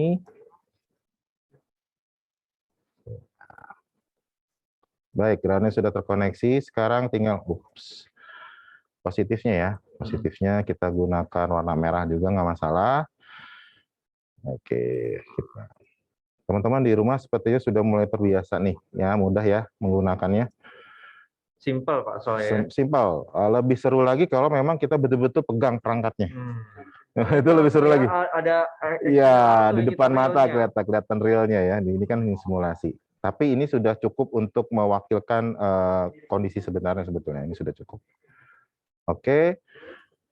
Positifnya sudah. Kita lihat powernya sudah, groundnya sudah, tinggal untuk signalnya saya gunakan warna yang berbeda. Saya gunakan warna misalkan ungu saja. Biar jauh lebih menarik. Oke, kita gunakan kaki 6 digital. Ya, kaki 6 digital. Oke. Gimana teman-teman di rumah sudah? Coba yang sudah, teman-teman. Oke, jadi untuk signalnya itu dihubungkan dengan kaki 6. 6. Signalnya dengan kaki 6, negatifnya dengan 5 volt. Negatifnya dengan ground, maaf. Positifnya dengan 5 volt. 5 volt.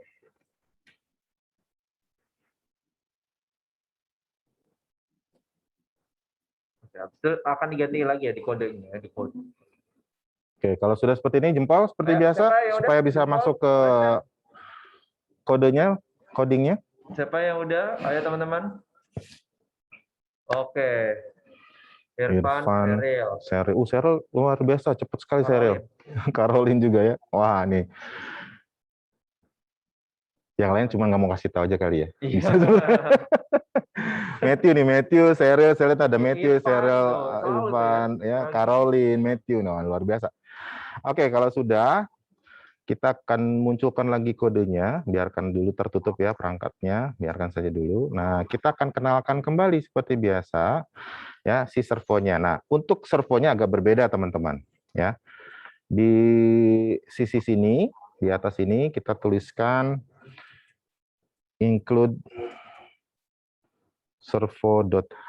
Artinya ini adalah satu buah library yang dimana kita sebetulnya perintah-perintah untuk mengendalikan si servo itu tidak ada secara default tidak dikenali.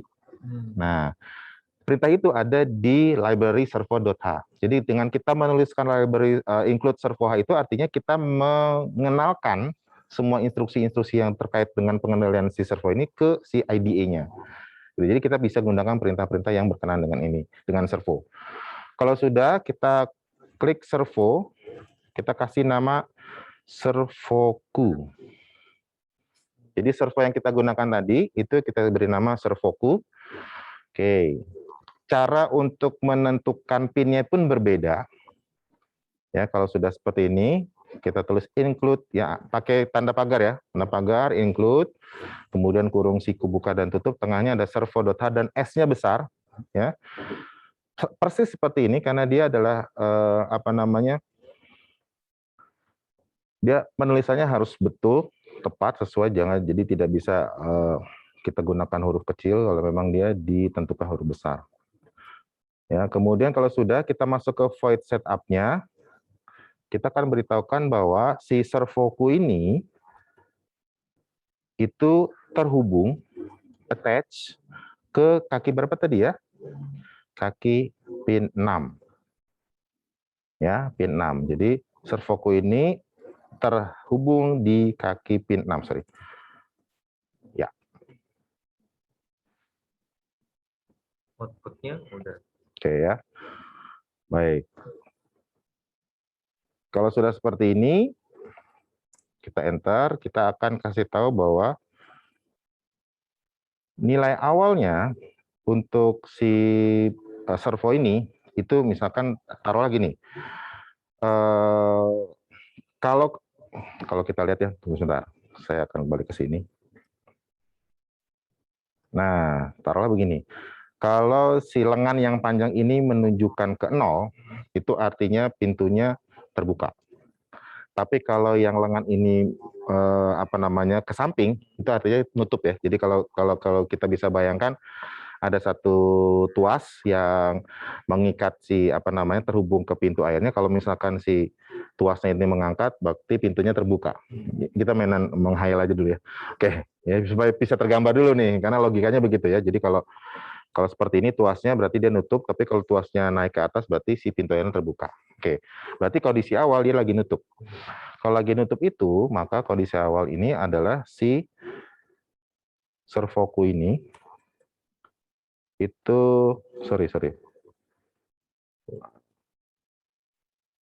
servoku.write itu nilainya 90. Oke, kemudian ditambahkan lagi di bawah sini, kita kasih delay 1000 lah. Oke, 1 detik. Jadi di awal LED-nya mati, busnya juga stop, ya mati, kemudian LED pin-nya mati, pin-nya siap sebagai input, servonya sudah terhubung ke pin 6, dan si servokunya ini nilai awalnya ada nilai 90, berarti dia tuasnya itu seolah melintang ya, seperti itu. Oke, kalau sudah, kita akan tambahkan di sini. Di dalam ini ya, di dalam apa namanya, C4-nya. Coba teman-teman di rumah masih bisa ngikutin nggak nih?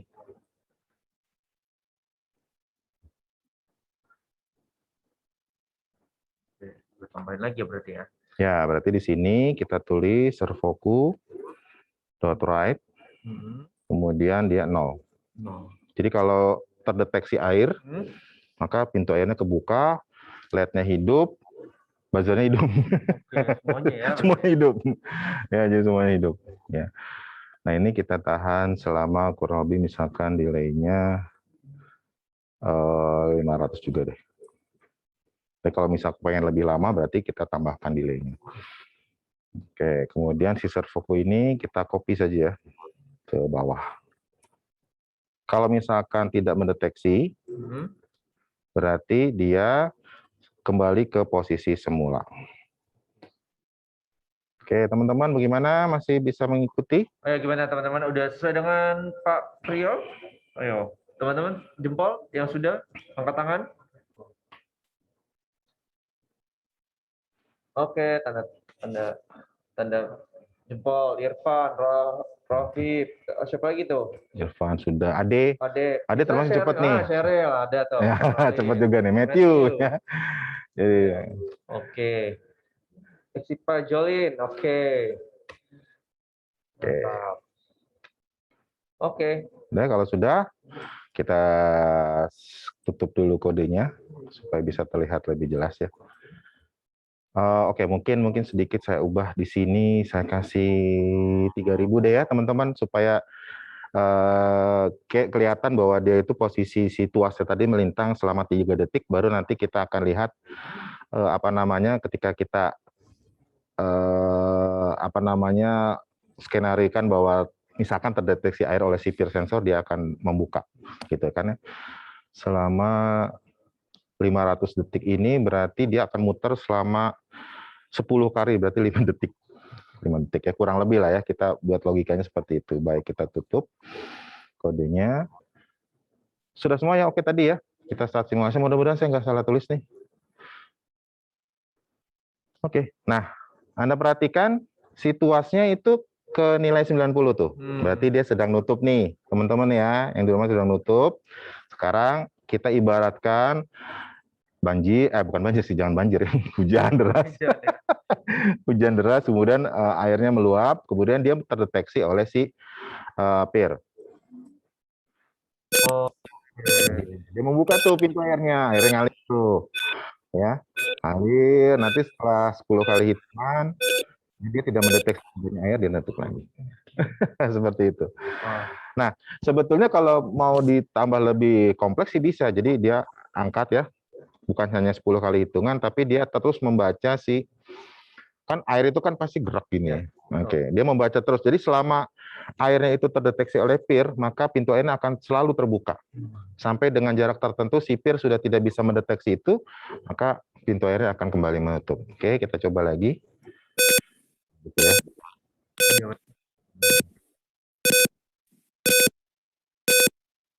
Nah, kali karena setiap itu ada 500 detik tutup lagi. Artinya sudah tidak mendeteksi air sudah surut, pintu airnya nutup lagi.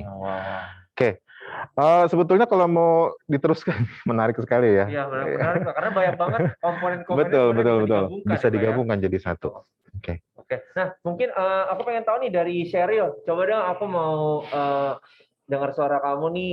Gimana kesan kamu nih pada saat mengikuti workshop ini? Apa yang kamu dapatkan? Apa yang kamu dapetin? Boleh on cam atau unmute juga? Gimana Sheryl? Lebih menarik dari dugaan aku. Gimana? Aduh, kurang dengar. Coba ini suaranya dikusan. Classes gimana menarik ini gitu, kayak seru menurut aku. Aduh, nggak kedengaran jadinya lupa. Ulang, bentar. Maaf ya, Sheryl ya. Bentar, aku tinggiin dulu volumenya. Oke, gimana? Menurut aku menarik gitu, terus seru. Aku kira nggak bakal semenarik ini karena kayak dari judulnya agak kelihatan serem gitu. Oh, iya. Jadi kayak menarik dan dia juga bisa tahu nih apa komponen-komponen seperti ini ya. Oke, thank you banget Sheryl ya udah ngikutin dari awal ya sampai beberapa komponen diikuti. Nah, ini ada yang nanya juga nih. Apa nih? Kalau cara buat radar gimana, Pak? Waduh, Waduh. sebetulnya bisa teman-teman, kita pakai apa nama sensor ultrasonik ya. Tapi itu memang tidak sesederhana ini. Ya, jadi kalau saya katakan bisa ya, sangat bisa. Dan dia bisa menampilkan sampai seolah memang betul-betul dia itu seperti mendeteksi adanya benda, itu bisa ya. Oke. Kemudian ini apa nih? Jenis microcontroller Arduino memiliki banyak jenis. Terus apa perbedaan dan keunggulan masing-masing jenisnya? Misalnya antara Arduino Uno dengan Arduino Mega. Apakah ada perbedaan spesifik atau hanya berbeda ukuran dan jumlahnya saja? Jadi untuk beberapa hal yang ditanyakan sebetulnya itu sudah menjawab ya. Ini dengan Irfan ya. Jadi udah tahu dia Irfan ya, ini ya. Sepertinya sudah mulai ngutak-ngatik ya. Jadi Arduino Uno dengan Arduino apa namanya Mega itu memang satu chipnya berbeda ya. Kalau yang di Arduino Uno ini menggunakan ATmega 128P namanya. Kalau yang di Mega itu menggunakan 256. Artinya apa? Artinya dia cakupannya jauh lebih luas dan memang pinnya lebih banyak ya. Kalau Arduino Uno itu untuk pin digitalnya saja hanya ada 13 ya. 14, 0 sampai 13 ya, itu 14. Kemudian untuk Arduino Mega itu ada sampai dengan 52 pin. Makanya teman-teman pada saat saya membuat satu penelitian membangun sebuah reverse vending machine, itu saya pakai Arduino Mega karena saya harus membutuhkan kurang lebih tiga buah sensor infrared, kemudian saya butuh 3 buah servo untuk apa namanya untuk prosesnya. Servonya ada 4 servo ya. Kemudian saya gunakan LCD itu yang kebutuhan pinnya juga sangat banyak, itu saya pakai Arduino Mega ya karena kebutuhan pinnya lebih banyak ya. Kalau misalkan yang satu lagi Arduino Nano itu pinnya kurang lebih sama dengan Arduino Mega, tapi dia menggunakan 3,3 volt, lebih kecil. Jadi kalau misalkan Anda pengen buat sesuatu yang lebih simpel, seperti saya dulu pernah membuat sebuah kunci, gantungan kunci pintar. Jadi teman-teman, saya jelaskan sedikit ya, Alif, kalau Alif tahu dulu bahwa dosen-dosen ini kalau misalkan mau ngajar, saya harus ke bagian unit namanya Biro Pendidikan untuk meminjam kunci, ya, meminjam kunci ruangan, kemudian saya ambil, saya pakai, kalau sudah selesai kuliahnya, saya tutup lagi, saya kembalikan lagi kuncinya. Masalahnya adalah banyak dosen-dosen yang lupa nih kembaliin kunci. Bahkan ada yang sampai terbawa pulang ke rumah gitu kan. Sehingga besok pagi ketika mau kuliah, wah kuncinya nyari-nyari kunci ternyata kuncinya terbawa ke rumah. Masih untung kalau dosennya ada ngajar pagi, kuncinya bisa diserahkan. Kalau misalkan dosen itu tidak ada ngajar pagi, maka yang pagi ini agak sulit dibuka ruangannya sehingga harus minta ke security kan gitu ya. Kan jadi masalah ya. Kemudian saya bikin satu buah gantungan kunci pintar saya pikir, karena saya hanya menggunakan satu receiver, satu transmitter menggunakan gelombang radio, yang kalau misalkan dia dijauhkan, dia sudah ngitung berapa lama si kunci ini dipakai. Sampai batas waktu tertentu, yaitu saya buat sampai 2,5 jam. Kalau lebih dari 2,5 jam, si transmitter dengan si receivernya nggak ketemu di BP, nggak connect, dia akan kasih alarm di si keychain-nya atau di si gantungan kunci. Akan ada bunyi bip bip gitu, ngasih tahu sama si dosen bahwa balikin dong gitu loh. Nah, dari situlah kemudian saya buat itu pakai Arduino Nano. Itu cuma 3,3 volt, tapi itu sebetulnya simpel ya. Tapi itu sangat membantu sebetulnya. Jadi tergantung kebutuhan ya teman-teman. Kalau misalkan membuat yang seperti saya buat untuk reverse vending machine, kita pakai yang kebutuhannya lebih banyak, kita pakai Mega. Kalau yang sedang-sedang aja ya, seperti teman-teman informatika di sini buat, seperti pintu air otomatis tadi, itu pakai Arduino Nano, Mega. Arduino Uno, tapi untuk yang gantungan kunci pakai Nano. Ya, itu teman-teman. Ada pertanyaan lagi nih Pak. Pak, kalau cara memasukkan library ke aplikasi Arduino gimana ya Pak? Apa karena kita harus bikin workshop tambahan? Iya, kayaknya itu sebetulnya bisa. Beda-beda ini ya. Sebetulnya saya ada aplikasinya untuk Arduino-nya, jadi Untuk library-nya Anda bisa cari di internet banyak, dan enaknya untuk Arduino itu sifatnya open source. Jadi teman-teman boleh download library apapun itu, bahkan listing programnya pun Anda boleh copy paste dari punya orang lain. Tapi tetap ya, namanya open source, si pemilik asalnya harus tetap tercantum namanya di program yang Anda buat, teman-teman. Jangan sampai tidak, karena itu bukan Anda buat sendiri. Oke? Jadi Anda harus, misalkan Anda membuat program seperti ini, kemudian Anda ambil program untuk mengendalikan servonya dari punya orang nih. Anda tuliskan bahwa program servonya diambil dari si Anu gitu kan, si orang A gitu. Supaya kita bisa kasih kredit sama mereka, karena itu bukan milik kita pribadi. Ya. Itu yang Anda bisa ambil, kemudian nanti Anda bisa add ya. Mungkin nggak harus ini ya. Iya, Pak. Makanya teman-teman kan ini bisa. ya. Karena saya sudah pernah menambahkan untuk untuk sensor-sensor yang tidak dikenal secara default oleh si Arduino, seperti sensor gas, itu saya harus nambahkan. Kemudian untuk Bluetooth saya harus nambahkan. Kemudian untuk jaringan, ya itu juga saya harus tambahkan. Jadi nggak bisa tidak ditambahkan. Bisa. Nah, makanya teman-teman, sebenarnya itu kita habis ini tuh masih ada rangkaian acara lagi tentang informatika. Nanti banyak banget di topiknya, Pak ya. Oke, ini ada satu lagi nih. Gitu. Nah, ada pertanyaan lagi nih, Pak ya. Untuk sensor ultrasonik, jika obstacle yang sudah masuk, jangkauannya lalu diam. Apakah? Iya, karena dia adalah sensor obstacle, bukan sensor gerak. Jadi selama dia terdeteksi oleh si sensor, kurang lebih jaraknya sampai, saya pernah coba jarak 6 meter itu masih terdeteksi. Ya, itu masih terdeteksi. Ya, walaupun dia diam, karena dia sifatnya memantulkan gelombang suara. Jadi gelombang suara yang dimunculkan nanti dipantulkan ke benda, kemudian benda itu akan dipantulkan kembali ke si sensor. Selama si orang ini atau si benda ini tidak keluar dari jangkauannya, itu bisa. Oke, pertanyaan terakhir nih, Pak. Oke. Terus Kak, sensor ultrasonik itu udah kejawab. cakupannya bisa sampai jarak berapa? Itu udah ya, Pak ya? Sudah tadi. Sudah. Saya sudah coba di 6 meter masih. Jadi kurang lebih di lab kami itu bukan 6 meter sih, bahkan lebih 10 meter itu masih bisa deteksi. Jadi dari sempat saya duduk di pojok paling dalam sampai ke pintu masuk itu masih terdeteksi. Itu terakurat nggak, Pak? Semakin yang jauh itu makin akurat apa gimana tuh? Selama ini saya cek sih akurat. Akurat ya? Akurat. Selama ini ya, selama di depannya tidak ada halangan orang lalu lalang segala macam. Jadi ruangannya itu kosong, kita tembak gitu ya, pakai sensor ultrasonik itu kurang lebih 10 meter masih. Tapi di luar itu saya belum pernah coba ya. Selama 10 meter itu bisa. Oke. Nah, baik teman-teman semuanya, karena waktunya terbatas ya, sangat-sangat excited banget ya teman-teman yang mengenai informatika ini. Jadi nantinya teman-teman, misalkan ingin menanyakan terkait tentang informatika, apalagi dengan sistem ini ya, smart system ya. Bisa tanya di sini. Ya, bisa langsung tanyakan di sini nih. Ya. Silakan. Nah, silakan nih teman-teman ya, di Pak Priyo @upj.ac.id. Nah, nantinya Pak Priyo akan membalas ya, misalkan teman-teman yang kurang jelas. Sebisa mungkin saya akan menjawab. Dan ada nomor teleponnya juga ya Pak Priyo ya. Nah, dan juga teman-teman jangan lupa, karena nanti di tanggal 14 dan 22 Oktober, kita juga ada event tentang informatika juga. Jadi nantinya teman-teman harus pantengin juga beasiswa dan event-event yang ada di IG-nya UPJ Bintaro. Nah, untuk itu sebelum kita masuk ke penutup acara, aku pengen foto bersama nih ke teman-teman semuanya. Untuk itu teman-teman aku minta tolong untuk on cam. Oke, teman-teman. Oke, baik. Wah, ya semuanya udah, ayo on cam. Khairul, Rohib, terus siapa tadi tuh? Matthew. Serial, serial. Nah, ya. Serial, Matthew.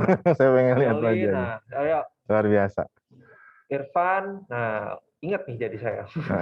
Matthew, Caroline tadi siapa? Yang tadi aktif banget ya. Oke, semuanya. Oke, kita foto bersama ya teman-teman ya. Kita hitung 1, 2, senyum. 3. Oke, siap. Terima kasih teman-teman semuanya atas waktunya. Mungkin Bapak ada closing statement buat teman-teman semuanya atau mau memberikan saran? Closing statement saya sebetulnya ada di bagian akhir dari dari slide ini. Boleh, Pak. Ya, saya share kembali. Bahwa yang membuat Anda terhambat itu bukan apa yang akan Anda pelajari, tapi diri Anda sendiri, teman-teman. Jadi mungkin selama ini Anda berpikir, kok informatika itu sulit itu ya. Karena Anda melihatnya dari jauh, ya. Coba berkawan dengan informatika ya gitu ya.